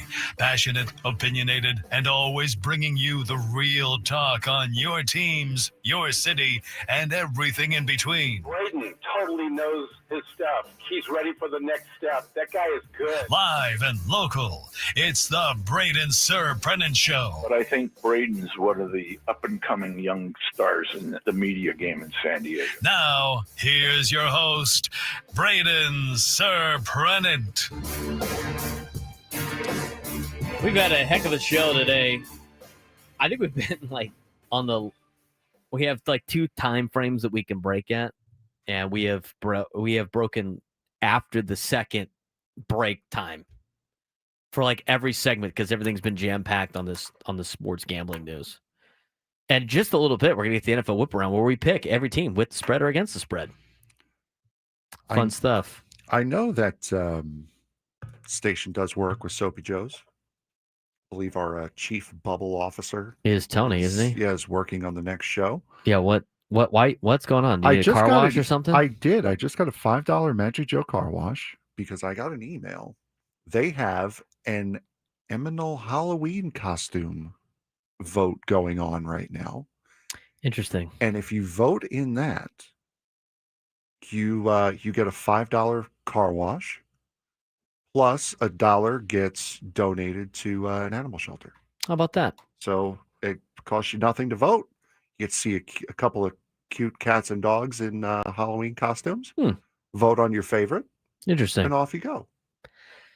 All guests on 97 through the Fan. Join us via the David P. Shapiro Fan Hotline. David P. Shapiro, criminal defense attorneys, helping good people regain control of their future when charged with a crime since 2010. Visit davidpshapirolaw.com. Been an interesting liner to read this week, to say the least. This hour of the Braden Surprenant Show is brought to you by your local Kia dealers. Visit kia.com to discover movement that inspires. Okay. We have seen a lot of videos surface. We've seen a lot of different older games, a lot of it involving the Blazers and not making a lot of good decisions. We talked about the game that they had against the Boston Celtics when they're fouling down 8 with under a minute to go. The spread of that game was 9 in favor of the Celtics. Celtics end up winning by 10. Odd. We've seen the video now of the Chicago Bulls and the Blazers coming back to go on a 10-0 run and are about to pull up the big comeback to potentially beat the Bulls in Chicago. And the 2 highest scorers for the Trailblazers get taken out with 2 minutes to go. One of them had 37 points. The 2 highest scorers on the night get taken out with 2 minutes to go. Blazers end up losing that game. And somebody asked in the YouTube chat, and I remember this is what I was talking about, what I thought when it comes to the whole betting situation. Remember, I said it earlier today that, we're crushing the NBA, but at the same time, this is not saying the other sports leagues or college leagues are free from this. And I immediately thought about the quarterback at Vanderbilt from a couple of years ago. And Orthodox Evan in the chat even reminded me about it. He goes, remember that story of that kid, I think it was in college sports, that was claiming the mafia came after him and told him what to do in a game? It was like 2 years ago. This was on March 9th, 2024, that this news came out. Aria Gerson of the Nashville Tennessean had this article. I remember this. I remember reading this here in this building saying hello. And I remember what I was told from coaches about the coaching clinic, in which one of the gentlemen that was at the coaching clinic knew somebody in the 5 families very closely and had to go on to say, if you don't think we have somebody or multiple people, whether it be players, coaches, or front office, in every league, on every team, I got beachfront property to sell you in Iowa. I remember that vividly. And then I saw this article come out. I remember like, this might be going on. Everybody's like scoffing at it. Mafia, the Italian mafia, was the 1920s? They're still around. They're still doing whatever they do. Don't worry about it. Go back and read that article in the Tennessean. In fact, I'll even bring it up for you. I'll just make it easier for yourself. This article was written on March 9th, 2024. Everybody that read it before scoffed at it, didn't look at it, didn't care. Here's the headline. Ex-Vanderbilt quarterback who threw 17 passes in his career claims Italian mob offered cash to fix SEC football games. Everybody's like, no way. No way. Nah, there's no way. Mo Hassan had 17 career pass attempts and never made a start, but the former Vanderbilt quarterback said the Italian mob knew enough about him to offer $300,000 to fix college football games when he was with the Commodores. A backup at Vanderbilt in 2018 and 2019 made the wild claim on an episode of the Momentum podcast, which he hosts. He said he was at Jason Aldean's Kitchen and Rooftop Bar on Broadway in Nashville when he was approached by a mobster who said other SEC players had been offered between $250,000 and $300,000 to fix games. Hassan said Alabama was one of the schools involved. Quote from the podcast. He said, we regularly talk to guys at your position about fixing games, Hassan said in the February 29th clip of the episode that was posted on X. You know this article is old because it said formerly known as Twitter.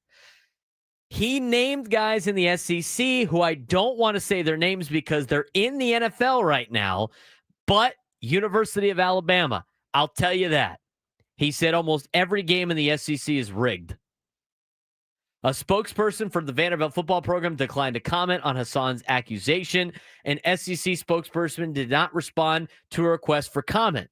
Hassan played at Vanderbilt for 2 seasons, 2018 and 2019, after playing at Syracuse and Coffeyville, which is a community college in Kansas.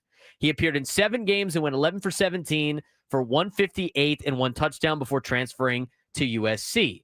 He was the Trojans quarterback from 2020 to 2022, or he was with the Trojans, but did not see action due to injury. Hassan then doubled down on his story after his claims made the rounds, including a mocking rebuke from ESPN analyst, former Alabama quarterback Greg McElroy. Wonder what Greg had to say, Frank. It's hard to rig games from the bench, so I've been told. McElroy said Friday on McElroy and Get the Morning podcast. My God, dude. Did you have to go at him that hard? Guys, hey, you know what? Maybe Greg was getting some undone influence. Who knows? Maroon. I probably shouldn't say it that way. My God. Yeah. Probably shouldn't say that way. Context, dude. Read the room. Understand the situation at hand. Okay? Put your Italian horn away for a second. Quote by Hassan again, doubling down. For those of you in my mention saying the mob doesn't need to pay off Vandy because we've lost a lot, you must not be familiar with prop bets. LOL. In 2023, Alabama baseball fired their coach Brad Bohannon due to his involvement in a gambling scheme that was identified when a bettor told sportsbook employees that Bohannon had provided him with insider information. There is no evidence that any Crimson Tide players were involved in fixing games. Basketball games involving Temple and LMU were flagged for suspicious betting activity, according to reports from Sports Illustrated. This is from March of 2024. Now that everything that has come out on the Terry Rozier and the Damon Jones and the Chauncey Billups situation, how does the tone of this article play out, Frank? I think Santa's coming in 2 months. I mean, start to believe it. Everybody was just laughing at this kid in March of 2025. By the way, where is this guy? Does anybody know where Mo Hassan is? Don't worry about it. Does anybody know where Mo Hassan is? Don't worry about it. I mean, this is crazy. And it's also not. It's crazy and it's not at the same time. It's starting to sound like I'm not going to be surprised if I see the Easter Bunny hopping along next year. I just you read that article now in October of 2025, just a year and how many months? I don't want to do the math in my head. Doing math on the air is stupid. I remember saying this. I remember people like the sales that was like, what are you talking about? The mafia? I'm pretty sure somebody said it was in the Reindl report. Yeah, Orthodox 7 said it was in the Reindl report. Italian mafia. What? Nah. Do you believe Hassan now? Do you believe Mo Hassan now? This is why, and again, I don't think this is crazy conspiracy stuff for the Scrabistan and everything that goes on the Scraby show. This is legit stuff. Yeah, this is happening. How can you not go back and look at this article and be like, you know what? Maybe this is going on. He didn't want to name names because of Alabama players. And it said his position that are currently playing in the National Football League. Didn't want to name names. I mean, you'd have to go start looking at Alabama games, prop bets, everything like that. It's all starting to piece together. Again, what the guy said at the coaches clinic about the 5 families having players or coaches on every team and every league, and take that detail for what it's worth. Just a rumor here or there. That's not been reported or anything like that. To the Vanderbilt backup quarterback saying he was offered $300,000 to fix college football games.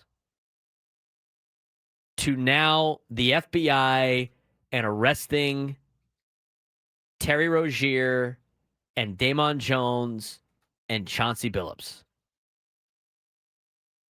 I mean, I'm telling you, it's the tip of the iceberg.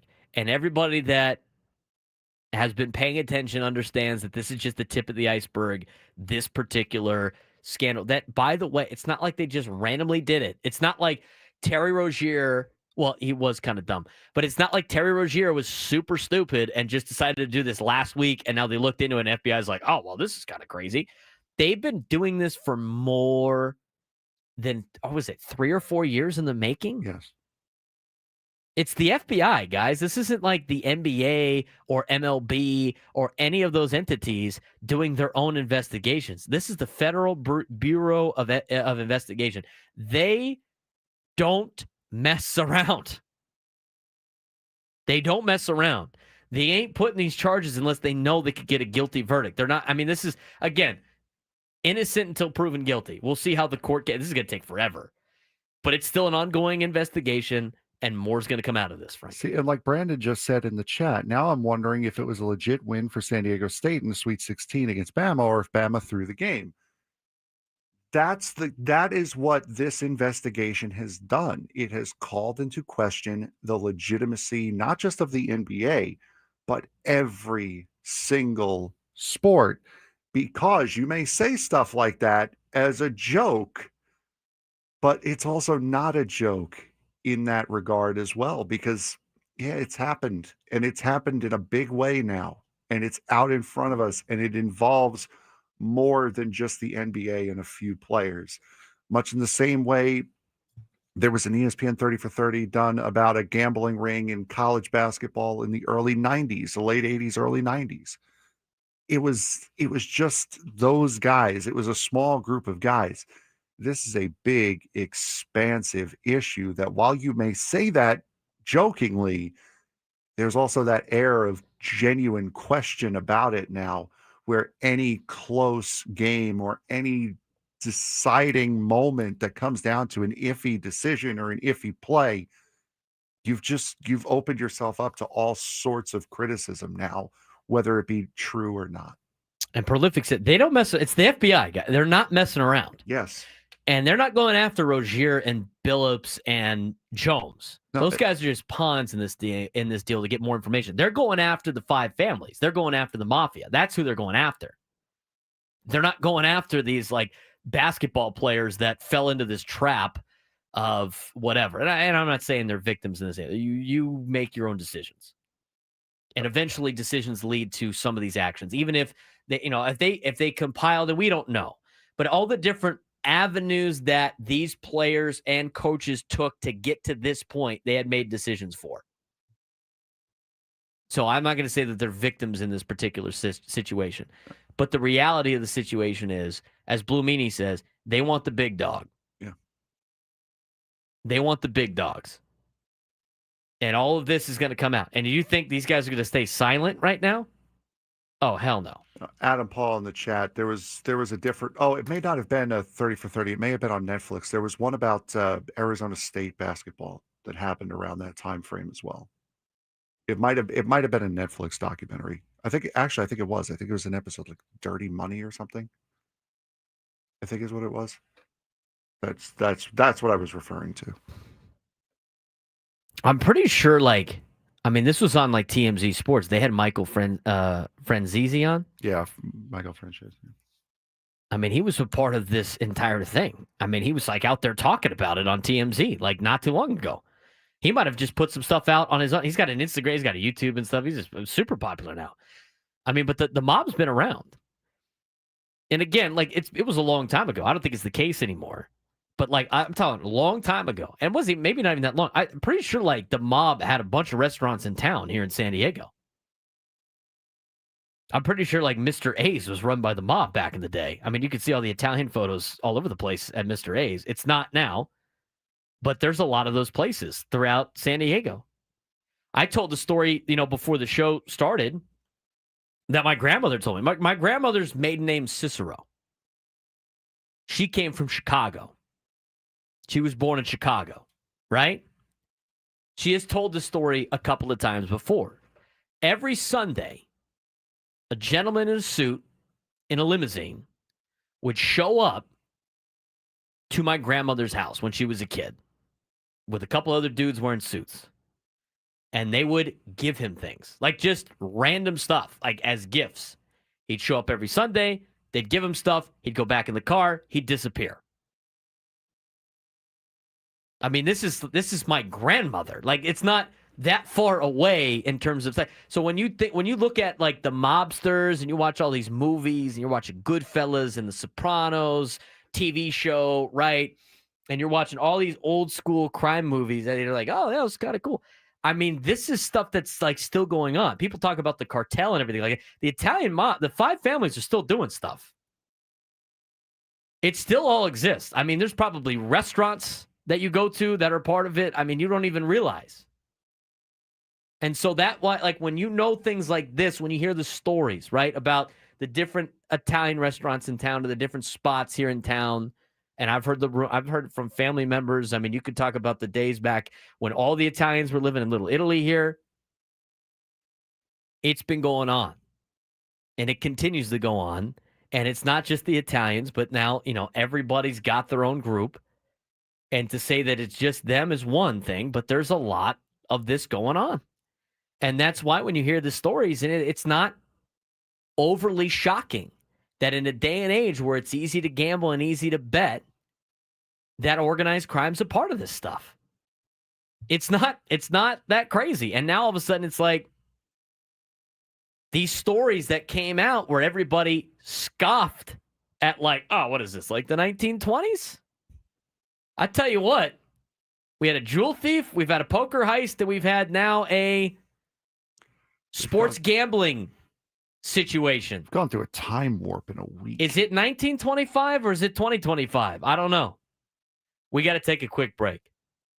This is fascinating stuff. I know this has been the topic of conversation for every segment, aside from a couple of the guests that we've had, but it just continues to pile up, and we have to continue to talk about it. What do you guys think? 833-288-0973, 833-288-0973. Got a couple people online. We'll get your phone calls when we come back. Braden Surprenant Show, San Diego Zone Sports Station 97 through the Fan.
This hour, 97 through the Fans, brought to you by IHOP, introducing the IHOP value menu, where all your breakfast faves are just $6 each every day. Where else can you get a big, filling sit-down breakfast for only $6? Go to your happy plates with the $6 IHOP value menu, available every day at IHOP, $7 in some locations. He's Frank Marchese. I'm Braden Surprenant.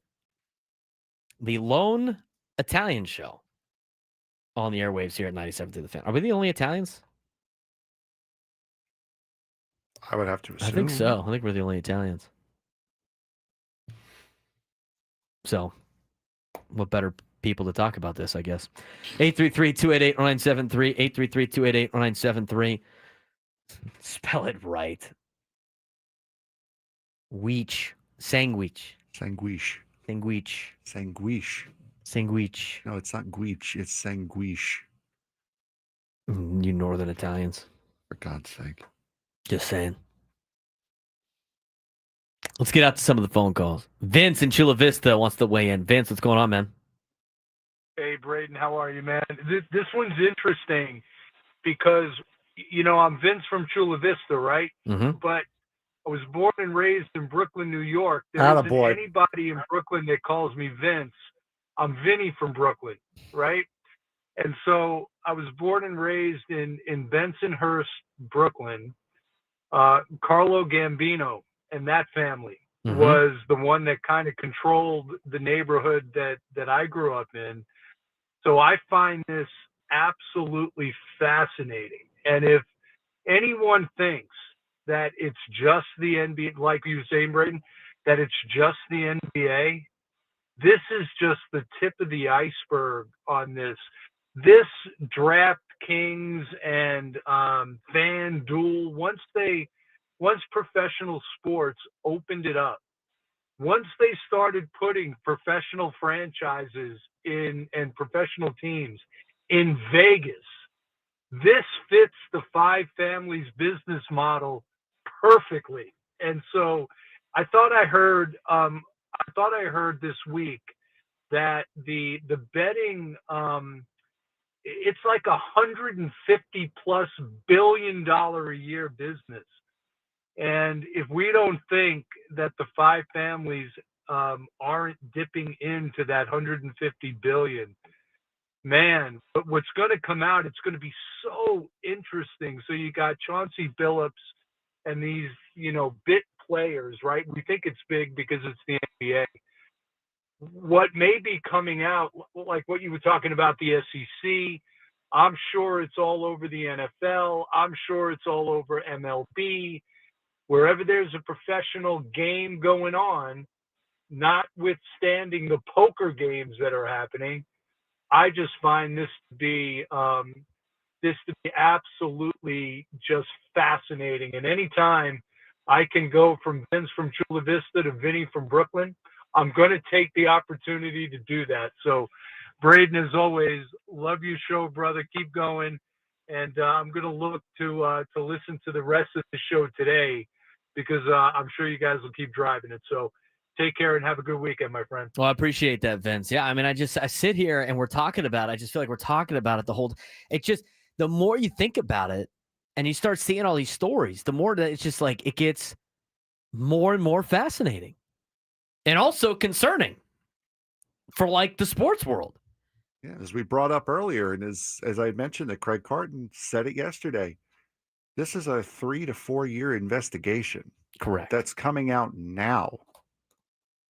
How did Major League Baseball get Ohtani's investigation done in a day and a half? Well, think about the NBA investigation too of Rozier. These are questions that are going to come out now. These are questions that other leagues are going to have to face when they see interesting things, when they see things that don't align like this. Here's the deal, too. Vinny brought it up. Vinny from Brooklyn brought it up. You start talking about some of these, it's a $150 billion business is what he said. Let's just go off the numbers that Vince said. You don't think like they're not a part of that business? I mean, come on. You know they're a part of that business. They're part of a lot of businesses. And when you look at the way that everything plays out, the legalization of sports gambling flagged all this stuff. Yes. Think about it from that perspective. If they didn't have the legalization of sports betting, they didn't have FanDuel and DraftKings and all these entities, all these things aren't getting flagged. They're getting flagged. Because it's so much easier to gamble now. So you got a guy like Chauncey Billups, right? And in the report, he's telling a known gambler about XYZ. Do you think known gambler's the most trustworthy person? He's just running his mouth. He's got his own known gambler friends, got an inside tip. What do you think those guys are doing? Calling, I don't want to use Vinny as an example, but calling like Joey, Tony, Vinny. Do you think they're calling any of those guys and being like, yo, dude, let me get whatever. Let me get the action on against the Blazers? Not what I got on my phone. Who would you rather owe money to? FanDuel or Vinny? FanDuel. For sure. So you got all these all this insider stuff, right? And now all of a sudden it's legalized gambling, and this stuff is getting flagged. And now all of a sudden you got entities like the FBI going, "What's going on here?" And to that point, making it illegal again isn't going to fix the problem. No, definitely not. We've already tried that back in the 20s with prohibition. What did that make? NASCAR. Moving on. Let's make gambling illegal again. Exactly. Great, I guess. No, it wouldn't be. You got crime. You got organized crime. This is when the mafia was out and about running around. This is when they were at their height. They didn't make all that money from mattress stores and sanitation. And running garbage trucks. That's right. It's not where that money came from. It came from things like prohibition, from underground gambling. That's where providing it all a came service that you couldn't get. Exactly. Is basically what it is. Derek in La Mesa still hasn't picked up his shirt, by the way. What's going on, Derek? Hey, brother. I promise I'm going to get in there. Brandon, Braden, and Fred, Frankie Two Thumbs. Hey, anyone in San Diego that is surprised by this, realize where you live. So I'm going to tell you a little story about being a law enforcement officer in East County for multiple years. And I will not name the restaurant, but we used to frequent a sit-down Mexican restaurant in the East County area, where all of the waitresses were really good looking. And this call is no longer being recorded. And you would pull into the parking lot and there would be Lamborghinis and Ferraris. Okay, I got news for you. The bartender at said restaurant was not driving a Lamborghini or a Ferrari. Figure it out. This stuff exists. It's prevalent. If you go to Las Vegas, I mean, come on. It's probably rampant, and I hope it just doesn't destroy sports, period. But this stuff exists. But San Diegans, look where you live. If you don't think that there are people from that world living and working in your community, you're out of your minds. You got your head in the sand a little bit. Derek, appreciate the phone call. And that's a lot. There's a lot of different ones that are walking around. There's a lot of people going, I know that place. We don't need to say it. Matt in San Diego, you're on the Braden Surprenant Show. What's going on, Matt? Hey, Braden, thanks for taking the call. You kind of beat me to it, actually, talking about how the legalization creates the channels to flag this stuff.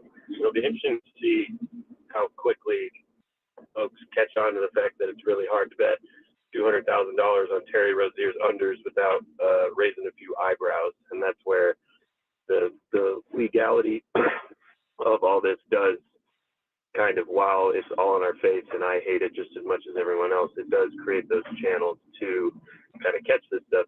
But, it's always interesting historically with basketball, it is the easiest to manipulate.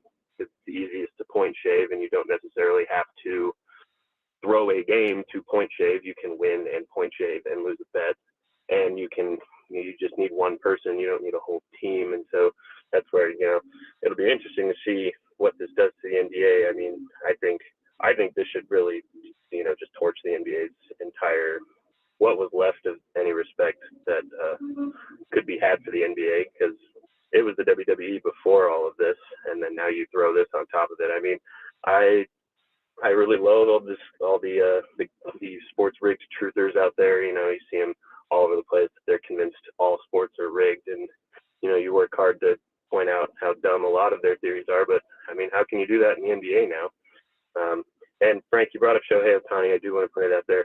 That one was pretty clearly his interpreter. It's a silly situation in that he would put so much faith in his interpreter. But I mean, if you look at his case, I mean, they've got clips of, I forget his name now, but impersonating Shohei, calling the bank and stuff like that. So that's when I do push to put to bed on, Shohei is not the secret gambler. He just he's bad at picking associates. But yeah, it'll be interesting to see. Hopefully this just leads to more regulation of betting. I think it should be treated like tobacco in terms of advertising. Like, it should just be limited in advertising.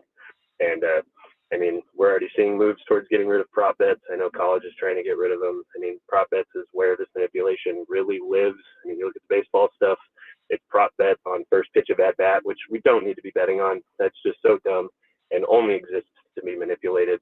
And so hopefully this can lead to the push of eliminating the more manipulative stuff while keeping the legalization and safeguards in play and restoring faith in sports as a whole, except the NBA. NBA's toast in my mind. Matt, appreciate the phone call. But as Frank was saying, it's odd that the investigation happened so fast. That was the point.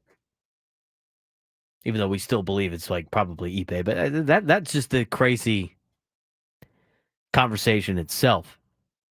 The prop bets are a problem. I mean, you talk about the college level, right? We got this kid, Mo Hassan, who claims that an Italian mob member offered him $300,000 to fix some games. He talks about prop bets. I mean, could you imagine in this day and age of NIL and some guys that know they're not going to go to the league and want to stay in college as long as possible with eligibility, trying to get as much as possible, they get offered $300,000? I mean, do you think the backup quarterback for Vanderbilt's making $300,000? No. There's a lot of guys in college that are trying to make as much money as they can for their families. There's got to be some guys that are going to be like, oh, I just have to drop a ball or potentially try to get a couple of more completions. I mean, stuff that is obtainable and easier for a couple $100,000. You're telling me that they would say no? Come on. It's rampant everywhere. It might be. And again, it's just the tip of the iceberg. We'll get back to your phone calls as we continue really rolling through the show on a Friday. I mean, this thing has opened up a big can of worms, and it's a fascinating story. Braden Surprenant Show, San Diego Summer Sports Station 97 through the Fan.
12:43 on a Friday.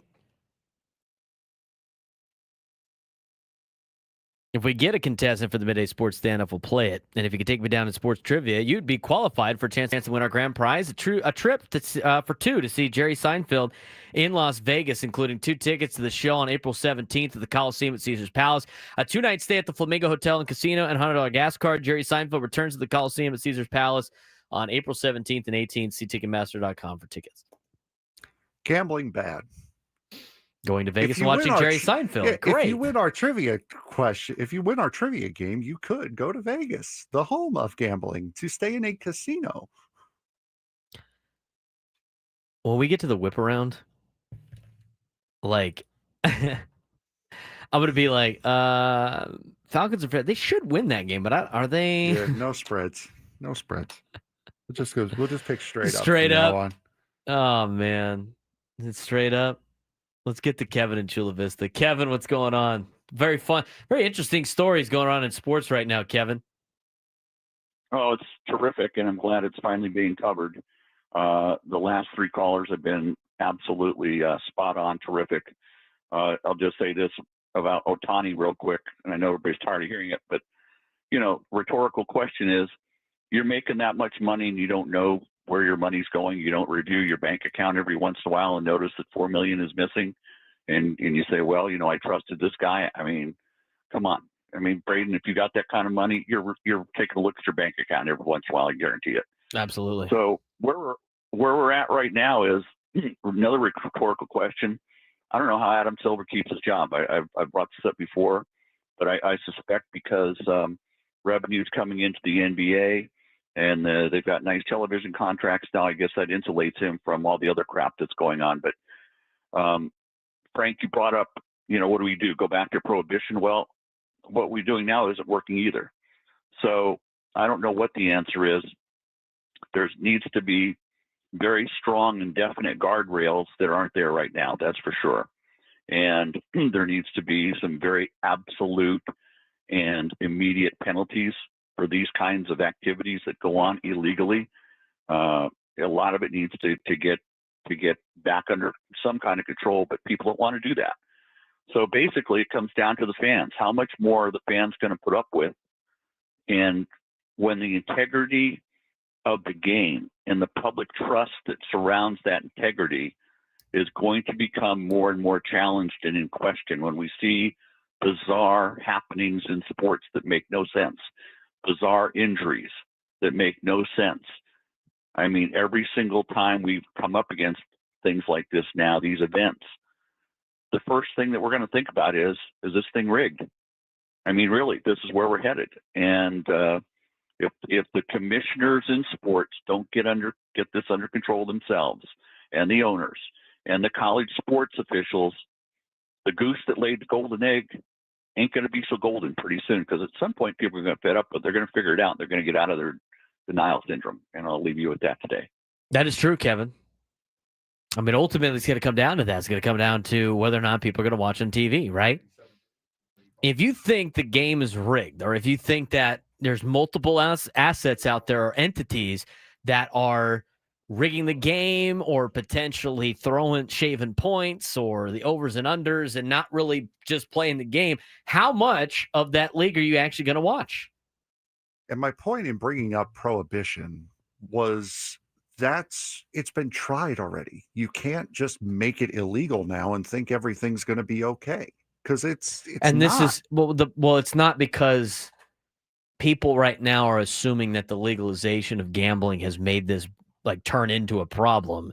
No, not it's the knowing other way that it was around. always a problem, and legalizing the gambling has actually flagged a lot of these problems. I mean, I think you could get. First of all, there's too many things you could bet on. Have you ever looked at a couple of times? I've pulled up the betting apps in states where sports gambling is legal. You can get yourself into a nasty rabbit hole at what you can bet and what you can bet on. I mean, Matt in San Diego that called in brought up a good point. Betting on the first pitch of a game being a strike or a ball is asinine. That is something that is easily manipulated, that is easy to influence. I mean, we talk about the Guardians pitchers. that are under investigation right now for potentially doing said things. It's those things that are now becoming more prominent. It's a lot harder to try to, like, aside from basketball, but it's a lot harder to try to manipulate like money lines and spreads of games in a lot of different sports. But the prop bets, and there's a big reason why colleges and college like entities want to get rid of the prop bets. That's a massive problem. And it's very easy to gamble on those right now, and very easy probably to influence some athletes on this. When Tennessee got sports gambling legalized, a very good friend of mine, not big money, like a couple dollars here and there, would bet on Romanian women's tennis. Not because he knew anything about it, just because he could. He'd throw $2 down on a match, $3 down on a match. Like he wasn't a degenerate. It's like throwing thousands of dollars on these sporting events that no one's ever heard of. But that's the rabbit hole you get down with this stuff. I mean, betting Romanian tennis is kind of degenerate level. Romanian women's tennis. No. To make it crazier, I guess, than Romanian men's tennis. But yes. And again, like, the toothpaste is out of the tube. I've heard that multiple times this week. I mean, the sports gambling thing is making the league so much money. They're not going to just not have that. But at the same time, Kevin is right. Where they make their money, and a lot of it's TV, right? That's why in college football, when they talk about the college football playoff, they say it's all about TV ratings, all about TV ratings, all about TV ratings. Guess what people aren't going to watch nor give you ratings for? Sports that are like the WWE, where you go like, this is rigged. I understand the WWE now after having roommates in college like it. I'm like, isn't this rigged? And they're like, it's like a show. It's a TV show. Predetermined. It's a TV show. It's a TV show. Like, you have to view it like a TV show. You know what I don't want to watch? I don't want to watch a football TV show. You just watch Friday Night Lights on Netflix, I guess. I don't want to watch that. I like live sports. I like competition. I like guys going out there and competing. That's been a big problem with a lot of the big contract these guys have had. Some of them gotten complacent. You don't see the hard effort. That's why the all-star games are all gone, because they don't show, they're not the best of the best competing at the highest level. That's what people want to see. That's why everybody freaked out over what was the hockey thing last year? The Four Nations face-off, because you had all these guys playing their ass off. Mm-hmm. You had the best in the world in the sport playing their ass off for their country. That's what people want to see. What they don't want to see is any type of sport that's not like, whatever. We do have a midday sports standoff contestant. We have enough time. Do you want to do it at 1 o'clock? No, we have it. All right, let's get to it. Welcome to Midday Sports Standoff on the Braden Surprenant Show. I can't believe what I'm seeing right now. The ultimate head-to-head battle where sports knowledge and quick thinking collide. No, it's no good. Are you kidding me? Contestants will go toe-to-toe with Braden in a sports trivia deal where every correct answer brings them closer to victory. Down the sideline! Wow! Unbelievable! But 3 strikes and it's game over. This is not Detroit, man. This is the Super Bowl. Can you outsmart Braden? The Midday Sports Standoff starts now. All right, let's get to it very quickly. We're almost out of time. We have Mike in Escondido. Mike, how are you, bud? Hey, what's happening, guys? Nothing much. Topic today, quick one. There are 6 teams that have won the national championship during the college football playoff era. Who are they? Mike, you have the first guess. Oh, Ohio State. Ohio State. Alabama. Alabama, yes. Michigan. Michigan, correct. Let me say there were 6. There's 6. We're halfway there. LSU. LSU, correct. Mike, you can clinch a victory here.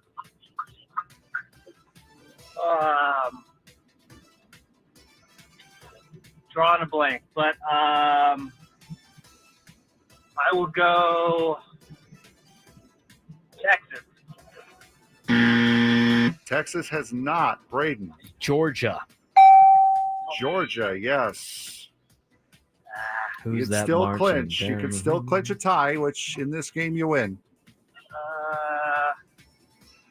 Oklahoma. Nope. No, they do. You know what? The last two teams that you picked sure act like they've won national Yeah, they championships in the do. college football playoff. They certainly do. Oklahoma hasn't even won a college football playoff game. That's neither here nor there. The answer is Clemson Tigers. Yes, it is. It is the Clemson Tigers, Mike. Sorry, but that is you are out of answers here. By the way, that Oklahoma thing was not a knock on Mike not knowing that. That was just that was a knock on Oklahoma. All the Oklahoma fans that some of us have won college football playoff games and some of us have never won one. They sure act like they've won a lot, but they have not won a single game in the college football playoff. Shame. What a shame. Just to get back for Mike, just in case he feels slighted there by that knock there. That was a knock on Oklahoma for sure. Who did Georgia beat to win their national championship? Alabama, as a matter of fact. They beat them in January of 2022. They beat Alabama by a score of 33-18. There was another one I was thinking of. No, I just think they didn't have the game the next year. It's kind of weird. Oh, okay. They canceled it. Okay. When we come back, NFL whip arounds.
All guests on 97 to the Fan join us via the David P. Shapiro Fan Hotline. David P. Shapiro, criminal defense attorneys helping good people regain control of their future when charged with the crime since 2010. Visit davidpshapirolaw.com. What was that guy's name? Franzese? Yeah. Michael Francese? Michael Francesa. Francesa. I have gotten confirmation that Francesa is the Franchise. You've said it 3 different ways. No, it's franchise. I said franchise, yeah, and you took that as franchise. French. Well, you keep mumbling when you say it. Enunciate when you say it. No. How about that? N and I. Franzi? That's what it says on the thing. Franzi. What did you say? The guy who made all. Say it. Say it. You yelling at me? Say it. Francaise. Yes, I need you to yell it so I can understand what you're saying. Francaise. Francaise with a Z. The guy who had all the movies made correct. by him, about him. He is an American former mobster who was in the Colombo crime family in New York State, son of former underboss Sonny Francaise. Enrolled in pre-med program at Hofstra, dropped out to make money for his family after his father was sentenced to 50 years in prison for bank robbery in 1967. Guy is a mobster. Now he's got his own YouTube show and everything like that. I have gotten confirmation that that was the person that spoke at the coaches clinic that told everybody, we got people everywhere. This was like 3, 4, 5 years ago. He's the guy that said they got players and coaches on every sports team in the United States. And if you think differently, he's got beachfront property to sell you in Iowa. He was the one that was talking with TMZ about this entire thing. He's got a 30-minute episode about this on YouTube that came out yesterday, talking about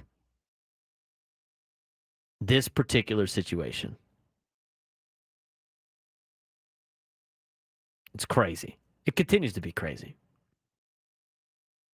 I had to get after Juan over here with his talking smack, the horned frauds. So I quickly had to ask him what his college football team was, which is San Diego State. I'm a supporter of San Diego State. But you know what? I got to answer back on the chirping. 0-7, big dog. 0-7. You were close. Close 1 year. Lindley almost got him. And that was when I was rooting for San Diego State because I hadn't had any ties to TCU yet. But that year when TCU went to the Rose Bowl, Aztecs, I think, only lost by 7 points. I got to go look at it. Yeah, Juan, Braden's not like me. Braden's not just going to eat it because he knows it's all a part of the fun and games and the entertainment. He will clap back at it. Oh, I'm clapping back when it's Why like is this. Chemo wearing a Dodgers shirt? He's a Dodger fan. You didn't know that? No, I did not. Are you still going to pet his dog? Dog's a Dodger fan, too. How does it make you feel? Angie didn't do anything. Angie's wearing a Dodgers jersey today. You didn't see that? No, I didn't. I didn't even know Angie was here. Angie's not here, nor is she wearing a Dodgers jersey. I bet you she's got one, though. That's good for Angie. It's one more than I have. November 13th, 2010. Aztecs only lost by 5. Closest they've ever been. Or we could talk about the game in 08. TCU won 41-7. That's 7 points, by the way, touchdown pass thrown by Drew Westling. How about we stop making fun of the Aztecs because we're going to be rooting for them tomorrow? No. I'm making fun of one. I told you I'm an Aztec supporter. I'm just saying. 0-7.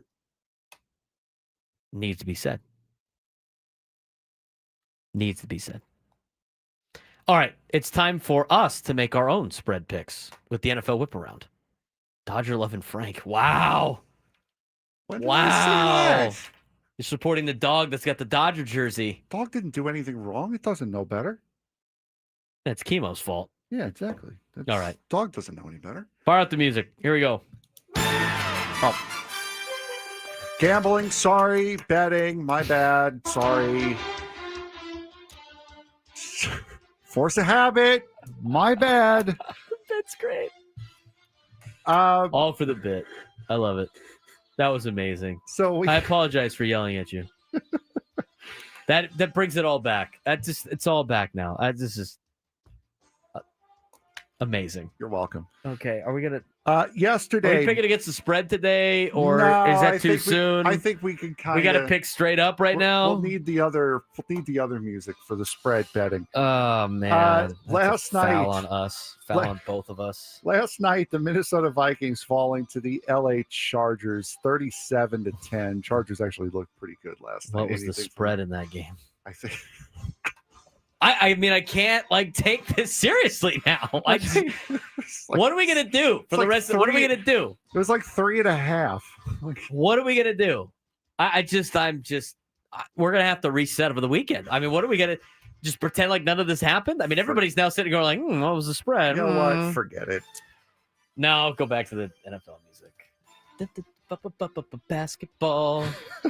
Give me the spread because I'm gonna bet it. Like that, didn't you? Deceased. Give me the spread, says I'm gonna bet it. Did you see the videos Give me the that have under on the prop bets? What videos? Have you seen the videos that have come out from SoFi that the big over the field jumbotron was like kind of trying to recreate the Qualcomm jumbotron? Oh, that's disgusting. Yes. Everything about last night is disgusting. It's disgusting. My friend sent me a text. She was like, "Oh my God, bolt up!" And I'm like, "No, no, stop it, no, not bolt up. No, we're bolting no, down. We're bolting down. Bolt's nothing. Bolt this. No, not bolt up, ever." I was like, what they did to San Diego last night was such a middle finger. Let's go wear the 90s uniforms, the late 90s, early 2000s uniforms where people that are in their 30s now can get nostalgic and be like, hey, look. Claiming Drew Brees on the. Well, I mean, he did play for Drew. They did play for the Chargers. He still lives here. So the end zones, disgusting. Despicable. The Jumbotron trying to look like Qualcomm, and then the whole thing, let's just pretend that like that they were never in San Diego ever. By the way, what did they do with Rodney Harrison? They like gave him a brick or something like that outside the Costa Mesa play. What, Rodney Harrison, really? That guy was like, he's like flat out said, I feel like I'm a Patriot. They got rid of Rodney Harrison. No, I'm not done with this yet. We've come to the point now where we fought so hard for them to go to the Powder Blues. They do it when they leave. The Powder Blues are the best. And then all of a sudden it's like, oh yeah, here's the Navy. Remember when you guys were kids and you used to root for us? You guys have money now. You're adults. Like, you want to come and come root for us again? No. Disgusting. Game is on right now, as a matter of fact. I know. Those uniforms are so sexy. Everything about the Chargers uniforms is phenomenal. The end zones, great. But you know what? No. I agree. Barf up. Barf this. Bolt up. What? That is a foul. Award her a foul. They even have the old. Award her a foul. She deserves the foul. I cannot award her a foul. It's on the same pot. You know this. She gets a foul. She knows she gets a foul. I'm just saying that right now. She gets a foul. Bolt up. Ugh. They look good though. You're right. They even did the wrapping, the field, the wall wrapping around the field. I know. And they called it the Superchargers. And they just keep pretending like they were never in San Diego. Disgusting. It's disgusting. I'm disgusted, except for the TCU alumni that play for the Chargers and Justin Herbert because I have him in fantasy. Uniforms are cool too. Two teams that definitely never played in San Diego. The 1-6 Miami Dolphins taking on the Atlanta Falcons, who are 3-3. See, this is what I'm talking about with you, Frank. They have definitely played in San Diego. You mean like playing? Yeah, like they were never context. You have to say it. They were never San Diego's team. That's what you needed to say. God's sake. Definitely a team that's never played San Diego. Are we doing the spread? Or are we not doing the spread? No, we're not doing the spread. Too soon? Too soon for spread? Wrong music. It's not the betting music, which is NBA and NBC. I'm going to take the Falcons. Dolphins suck. Dolphins defensive end Jalen Phillips will record at least 28% pass rush win rate. God, Sure. I hate nerds, too. Nerds are the worst. 0-7 New York. Hang on a second. By the way, who's playing quarterback this week for the Falcons? Adam was making it sound like Kirk Cousins is going to play. I have no idea. How about this? We talked about nightmare fuel for the for Atlanta fans because like Adam just listed a future nightmare fuel thing is Kirk Cousins playing this weekend against the Dolphins, shredding them, and now all of a sudden having a quarterback controversy with him and Michael Penix Jr. Oops. That has got Georgia sports written all over it. All right, moving on to the next one. 0-7 New York Metropolitans taking on the Cincinnati Bengals, who are 3-4. The Jets are so bad. Cincinnati Bengals have Joe Flacco at quarterback, and they got all these problems. They finally got a win, but they're not very good. And then there's the Jets. Aaron Glenn Penning games. The Jets are so freaking bad. I will take Cincinnati. They cover the 6.5 points. The Jets will record at least a 50% success rate on designed runs. Once again, I hate nerds. That is such a nerd thing. New York ranks first in yards before contact per carry, and the Bengals are weak in that area. I hate nerds. I hate nerds too. I buy it, I guess. Like, what is success? Like, what's the success on a run? Like more than 3 yards? I have no idea. The 2-5 Cleveland Brownies taking on the New England Patriots, who are 5-2 in Foxborough. Sorry, Clay. I'm going with Nate Taylor's New England Patriots. Our Patriots. Pats wide receiver Stephon Diggs will record 80 plus receiving yards. Please. As somebody that has him in fantasy, please. Yes, absolutely. Please. I'll buy it. The 2-5 New York Giants taking on the 5-2 Philadelphia Eagles. Eagles. Who's playing the Eagles? The Giants. Oh, the Eagles for sure. I know the Eagles lost to the Giants already. I don't know. The Giants, Scadaboo, $15,000 poorer. He's going to be sad about it. He's going to be crying in his beer. He's going to be able to run a little bit faster because he doesn't have $15,000 weighing him down. No. Giants offensive tackle Andrew Thomas will not record a single pass block loss again. I hate nerds. Sell it. The 4-2 Buffalo Bills taking on the Carolina Panthers, who are 4-3. I will take the Bills. Panthers minus 7.5. The Panthers are not good. Panthers wide receiver Jalen Coker will record at least 4 receptions. I'll buy that. Don't they have injuries to their receiving core right now? I believe so. Is McMillan playing? He's out, right? I believe so. I think McMillan's out. The 4-2 Chicago Bears take on the 1-5 Baltimore Ravens. The Bears look like they've exercised some demons over the last couple of weeks. I said before the season started, this is the year that the Bears are going to win. And if they can't win, it's Caleb Williams can't get it done. I don't think Caleb Williams is the reason they're winning, but the roster's good. Sounds like DJ Moore has been activated, which is great for DJ Moore fantasy owners. I think this is around the, I mean, this is the last ditch effort for the Ravens to be in this thing. And it's at home? Yes, it is in Baltimore. Is Lamar playing or is he still out? I believe they said he's coming to play after the bye. That's when he's expected to return, is after the bye. I got Derrick Henry running against the Bears. I'll take the Ravens. Bears linebacker Tremaine Edmonds will lead the league in combined tackles this week. Yes. The 5-2 San Francisco 49ers taking on the 2-4 Houston Texans down in Houston. I'll take the Niners plus 2.5. Texans cornerback Derek Stingley Jr. will allow at least 60 receiving yards. Yes, if the Niners are going to win, they're going to use the air a little bit more to get some people off Christian McCaffrey. I'll take it. Air go foo. Inside. The 5-2 Tampa Bay Buccaneers taking on the 1-6 New Orleans Saints Bucks in New Orleans. Survivor pick. Bucks. New Orleans might be one of the worst teams I've ever seen, and whoever lost to them might be worse than them. And then there's the Jets. Saints running back Alvin Kamara will set a season high with 50-plus receiving yards. I will buy that. They got some banged up players right now. Olave missed practice on Wednesday with an ankle. Kendre Miller's out for a long period of time with a knee. I think he's out for the year with a knee injury. I mean, somebody's got to move the ball for them. By the way, we talk about great players stuck on bad teams. Can we please get Alvin Kamara out of New Orleans before the deadline, please? Yeah, as somebody that has him in fantasy in a different league, yes, that would be great. Please. Yes, please. The 3-3-1 Dallas Cowboys taking on the 5-2 Denver Broncos up at Mile High. Can you tell me the last year that the Dallas Cowboys beat the Denver Broncos? No. Can you tell me the last time they beat the Denver Broncos? No. Neither you nor I were alive. Cool. How old are you? 32? 32. What year were you born in? 92. Last day. That was the last time. Nice. The last time the Cowboys when was it? beat the Broncos in When was was it? in 92. I'd have to go look that up again. I don't know what the exact date is. Maybe it was during your lifetime. If it was, but I was the last day of 92. So if it was during that season.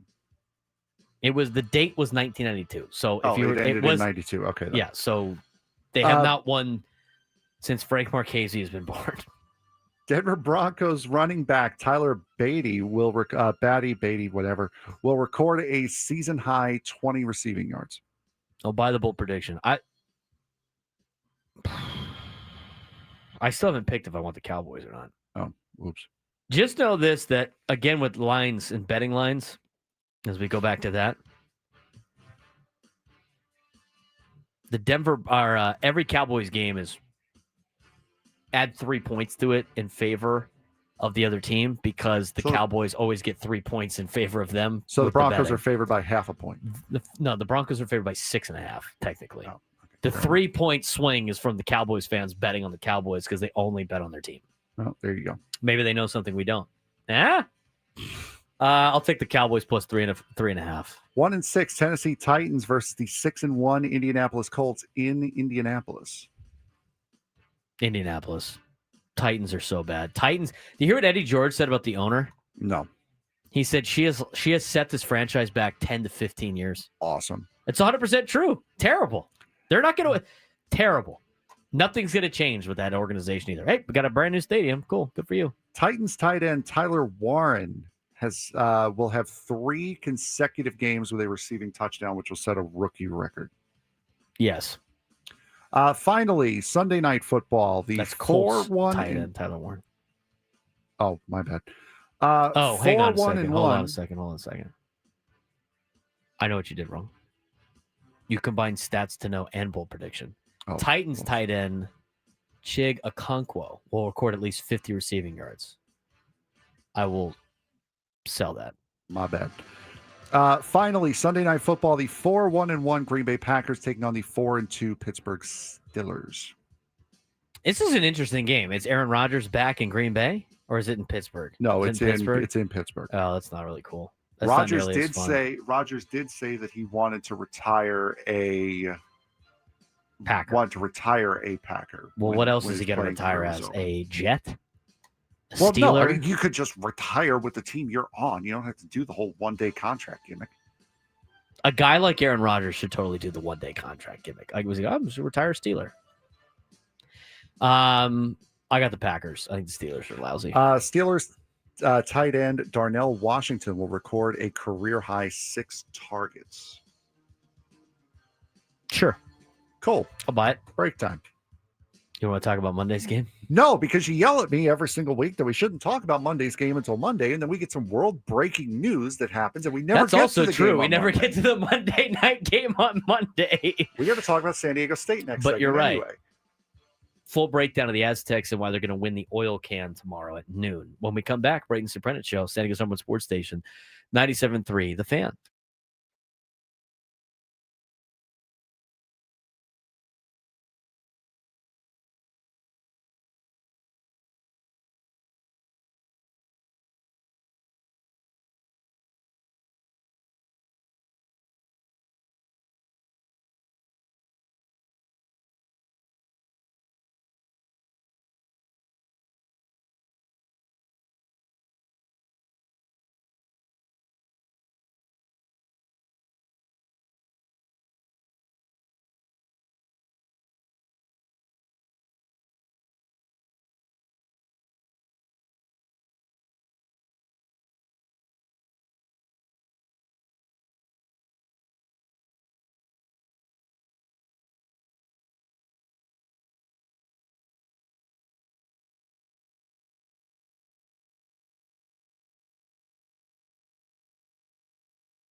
She still gets a foul. Foul. I will take a repercussion foul, but she gets a foul. Where's it? He draws the foul. Absolutely. I do love how, because I heard this whole conversation go down during the break. I love how she acted like getting a foul meant that she doesn't get ice cream after dinner. It was tonight. all caps. Like, it was all fantastic. Caps. She's PO'd for sure. And by the way, Plush King 64 in the chat. I saw that. That's a foul for you too. Yeah, that's right. I hate you. He draws the foul. Just found out that Frank is not 55 years old. You look amazing for 55, by the way. Thank you very much. You're welcome. 55 is the new 32. That should relinquish my foul. No. See, look, I'm it doesn't. I'm nice. She goes, I did not say bolt up. I said bolts are up. And then I went back to the receipts. She said bolts up. Bolts. So it's kind of a combo. Bolts up. It's a combo, though. She did not say bolts are up. She said bolts up. Yeah. Which would mean what? The Chargers are leading. It would mean bolt up with a spelling, with the typo. That's what it means. Otherwise, she should have said R. I think we're both wrong in the situation. Going full semantics with you. But anyway, she heard the foul thing. She was like, OMG, no foul, no. Yeah, she's... Get it bleeping right. Yeah, she is... Take your foul back. Over the foul. The foul. She's booing you now for awarding the foul. I didn't award the foul. I awarded his foul. And the foul was really for the Plush King. She goes, I don't get a foul. Boo Frank. Frank's in the doghouse. Go hang out with Angie. Why am I took your side. You're about to give her a foul for arguing foul balls and strikes. Jeez, you're both about to get ejected. This is going to be my show for the last half hour. Have fun with Drake. It'll be good. Okay. Bolts up. I'll take the foul for that. That's fine. I did it for the bit. Jeebus. I might have done it for the bit. It's good. It's good stuff. She is right. We'll just say that. Well, of course, now you say it because right. You're in trouble now. You're also in trouble. Why am She said I in you're trouble? in trouble. I took your side. Whose side? Mine or hers? Hers. I took her side. Frank did take her side like he usually does. Well, he usually takes her side. I'm sorry. I usually follow like the guy code here, but I'm going to warn you now, and I'm going to have this on record. Like if you do anything stupid, I'm outing you instantly. Apparently. Everybody gets a foul. I think it's even. If you do something dumb, you're getting outed. I'm sorry. That's the way it is. I'll take her side most times just joking around and just to prod and needle you. But if you do anything genuinely dumb, I'm sorry. I'm not taking your side. You're okay now. You've been cleared. Thank you very much. I'll take the heat. It's fun. I'll take the heat. It is Foul Out Friday. Hey, you know what? We're trying to foul people out. We're trying to get the Eric Hosmer video.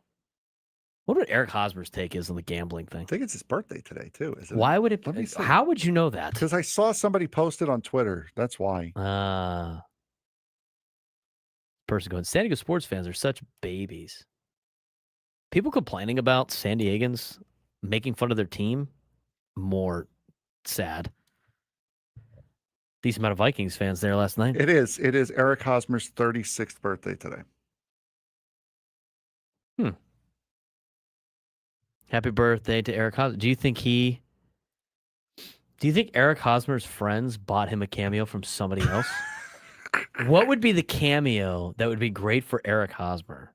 Just buy Eric Hosmer a cameo of himself saying happy birthday to himself. Cole Brooks. I hope his birthday sucks.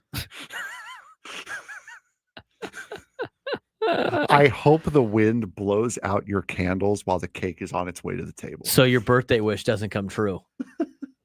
Wow. That's brutal. That's an innocent, brutal, like wishing ill will. AJ Preller doing the cameo for his birthday. That'd be kind of funny. I hope you get the wrong icing on your cake. I hope Juan Soto does it for him. Can we talk about San Diego State? Aztecs football tomorrow. No fouls here. They got the Fresno State Bulldogs. Couple of things to break down with the Bulldogs tomorrow. Trying to win the old oil can. I'm trying to find exactly where I had my notes on this. There it is. All right. Here's what you need to know about the Bulldogs. We talked about it yesterday with Gabe Camarillo, not to be confused with Miami Dolphins player and San Diego guy, and Greg Camarillo. Aztecs head to Fresno to take on the Bulldogs. It's not just about the old oil can this time. Both teams are sitting on the doorstep of bowl eligibility, and both see this as a tone setter for the second half of the season.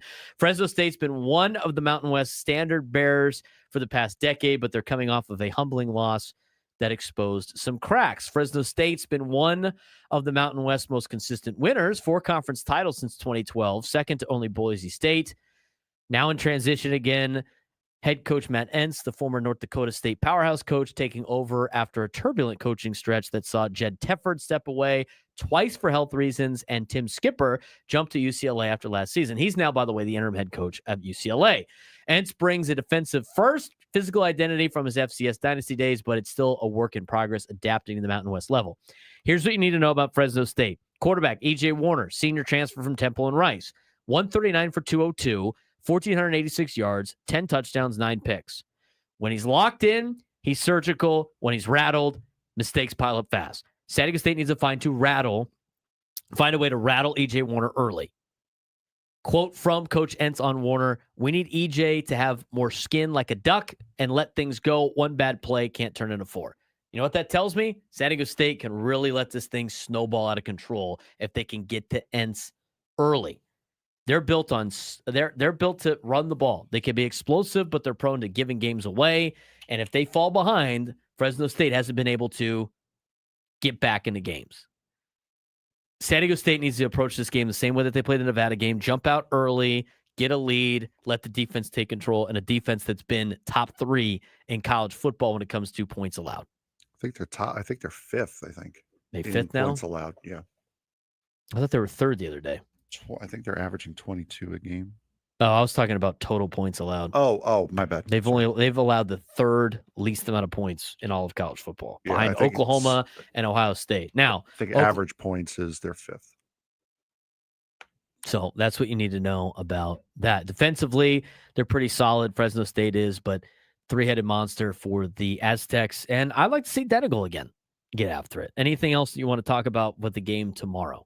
No, it's going to be a good game. And I think the fact that it's going to be on national television, on FS1, major college football known network, right smack dab in the middle of the day at 12:30 Pacific time, 3:30 Eastern, that is going to be huge for exposure for San Diego State. And hopefully if San Diego State does do what they did against Nevada, this could really open the door to them being a national conversation about them possibly making the college football playoff, and who knows, could get them ranked. San Diego State with a win against Fresno State would be good. Puts them in the driver's seat to potentially be in the Mountain West Championship game. They'd have to, again, take care of business. To me, there's 3 games that are very important on the schedule left for the Aztecs, assuming they take care of business against the other teams, right? Because every game definitely matters. There's 6 games left. They need to be able to take care of business against Wyoming, right? If you look at the schedule. Boise State is their next big concern. Right, I'm going to get to that in a second. But like Wyoming and New Mexico, they got to be able to just dominate those games, 100%. Right? And there's one other game that I'm blanking on that they have to work, that they have to just absolutely dominate. But when you look at the Aztecs, 3 most important games, I think, in the rest of the regular season, it is this week against Fresno State. I think it's at Hawaii, because I think that is a trap. Game, I think that is a trap. Going to Hawaii is never fun for any team in college football, let alone teams in the Mountain West Conference. And of course, the Boise State game is the utmost of importance. Yes. But the ones that they should take care of business are 2 home games, one against Wyoming on November 1st, one against San Jose State, and then the last game of the year. By the time they get to the game at New Mexico, they will well know if they're in the conversation for the Mountain West Championship game or not. That game against New Mexico could be a game that is played to potentially host the Mountain West Championship game. 3 most important games they got to play: Fresno State, Hawaii, Boise State. 3 games that should be able to handle business: Wyoming, San Jose State, New Mexico. Aztecs have put themselves in a really good position to potentially be in the Mountain West Championship game. And then after that, if you win that, then we can have a conversation. But at least getting there for a team that was expected to only have 4.5 wins, that's very impressive. Great so far year two for Sean Lewis. 6 games left to try to make it a very big year for Sean Lewis. Trey Kills has some information about Chucky Lozano as well as San Diego FC as they get ready for the postseason. He will join us next to finish up the work week on the Braden Surprenant Show, San Diego's number 1 sports station, 97 through the Fan.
Poor Maria just joined the chat. She's like, Foul Out Friday seems like today. Better believe it. I think we've had a fun show today. It's been a great show today. We've had a great week of shows. A great week of entirely. shows. Maybe the Padres will hire a manager this weekend. That'd be cool. Actually, what gigantic bombshell is going to come down on Monday so we don't talk about Monday Night Football? I was going to say, what brain-breaking sporting event is going to happen that just completely carries us through next week? It's true.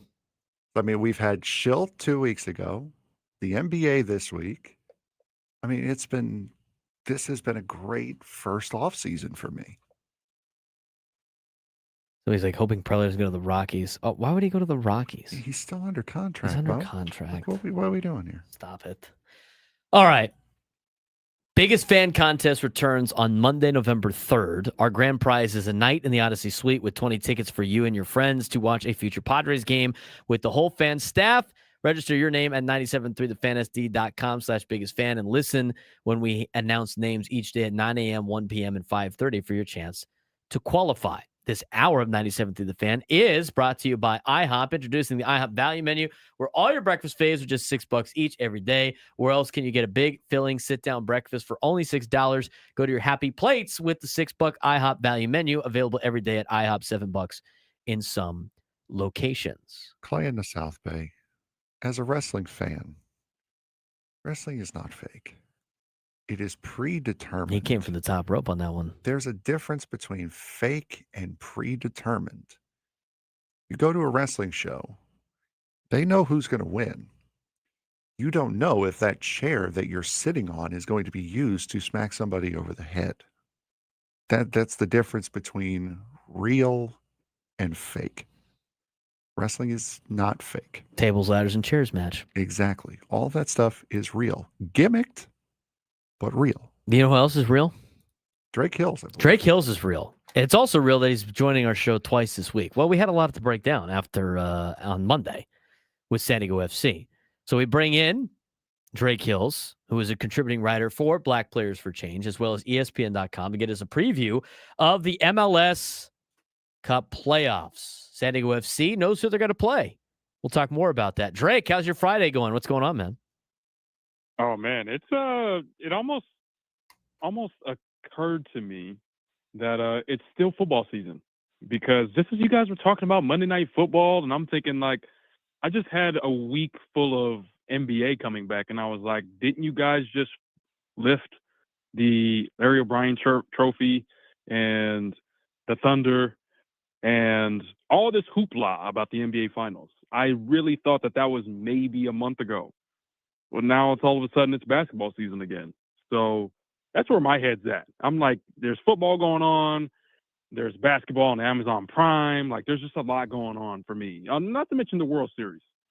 That's true. There's also a lot going on in the NBA that doesn't involve the on-court stuff as well.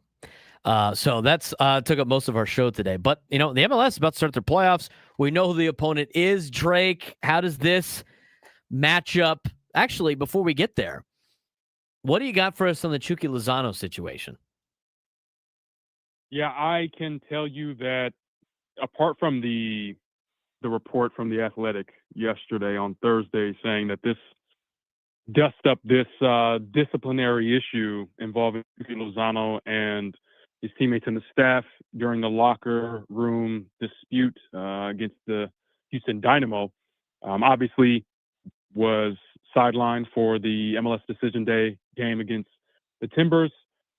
Obviously, he apologized, and he apologized to his team. He apologized publicly, issued a statement about a little over an hour ago.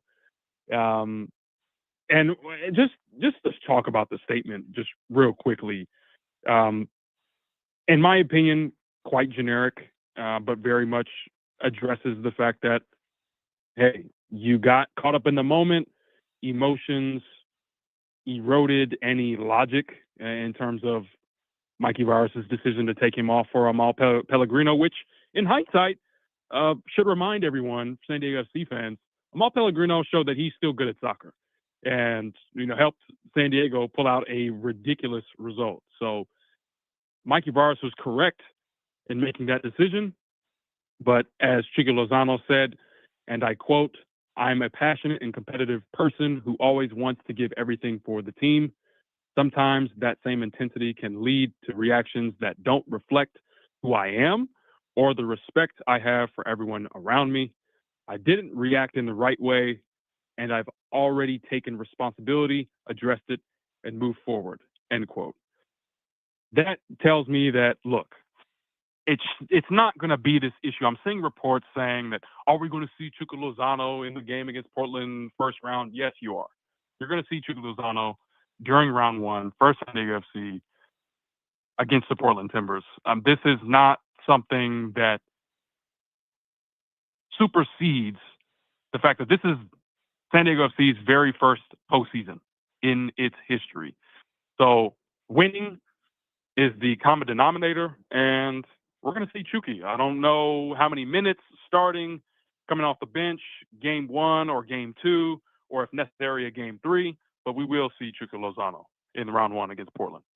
How does this matchup play out? Obviously, with Chucky Lozano in the lineup, potentially, as you mentioned, against the Timbers. I mean, San Diego FC just beat them not too long ago 4-0 without Chucky Lozano. Now, as you get Chucky, and it sounds like they have made all of the necessary apologies, everything like that, how much more of a boost do the San Diego FC get with Chucky Lozano in this particular matchup? Well, you do, whether it's going to be Amal Pellegrino or Corey Baird or someone else, you do get your normal, 4-4-2 or however you want to say 4-4-2 diamond. You're going to have that pairing back with Anders Dreyer up front. And whether you take Pellegrino and put him more into a wide position, he is a winger by trade. And Corey Baird can play winger as well. He's played winger for pretty much his entire MLS career and even collegiate career. So there's some flexibility in that. But the reality is that statistically, you're getting back your second highest goal scorer. Obviously, Ilan Olaski is gone. So with 9 goals, 10 assists, you're getting your second best offensive player statistically into the team. In the playoffs, you're going to need that. So I think tactically, there's some flexibility, especially if Mikey Burris decides to start Chucky Lozano. But even if he doesn't, there is flexibility and good form for the guys that have been playing recently. We talked about this particular round being in round one. It's a best of 3, and it's not like European soccer where it's about goals and everything like that. It's literally just a best of 3 series like you would see in baseball or, the NBA or any other, the NHL, the ones that play series out here in the United States. Obviously, San Diego will host and then go to Portland and then come back. Who else do you like in the first round of the MLS Cup playoffs as you look at the Western Conference matchups coming up this weekend and throughout next week? Yeah, ultimately, I have my eye on what exactly LAFC is going to do in this. Yes, you could say the round robin, best of 3 series, whatever you want to call it. I'm curious to see how they're going to respond because they had an incredible response to dropping that game against San Diego FC not too long ago. They ended up winning 6 straight after that. And then all of a sudden, they go on this kind of dull stint where, they dropped a few points. They got only 1 point out of a possible 6 to end of the regular season. Now, you can call that attrition. You can call that, a truncated into the season because of the Club World Cup and all the other tournaments that they were playing in earlier in the season. So I think LAFC is the dark horse for me because they have the playoff experience. They're kind of in this last dance type of era with, obviously, their manager, Steven Cherundolo. He will be departing. So I think it's interesting as, how is this team going to respond with Denny Bouanga? Heung-min Son is now on the team. Playoff soccer is here. So how does this team respond to a win-or-go-home mentality? Also, I do want to take a look at Seattle. Again, I'm just really focused on the playoff experienced MLS Cup winning sides and how they're going to do because, quite frankly, Minnesota is no slouch, but I'm also thinking about Vancouver coming into what would likely be a conference semifinal match up against LA. So those are the 2 teams I'm really looking at. LA and Seattle. Real quick, let's look at the Eastern Conference. How do you see this one playing out in the first round? I think FC Cincinnati is going to run the table. They're my team that is going to represent the East in MLS Cup. With Evander and Miles Robinson and a lot of those guys that FC Cincinnati has put together. I really like the way that they've come into this new era. Pat Noonan is a incredible reason for that. And so I think although Philadelphia Union won the Supporters Shield, you just take a look at the Supporters Shield winning teams, haven't really seen a whole lot of success from Supporters Shield winning teams in the MLS Cup playoffs. So I like FC Cincinnati. I also like, if we're just looking at who we could potentially see going up against Cincinnati, I'm probably looking at, it's kind of hard to say.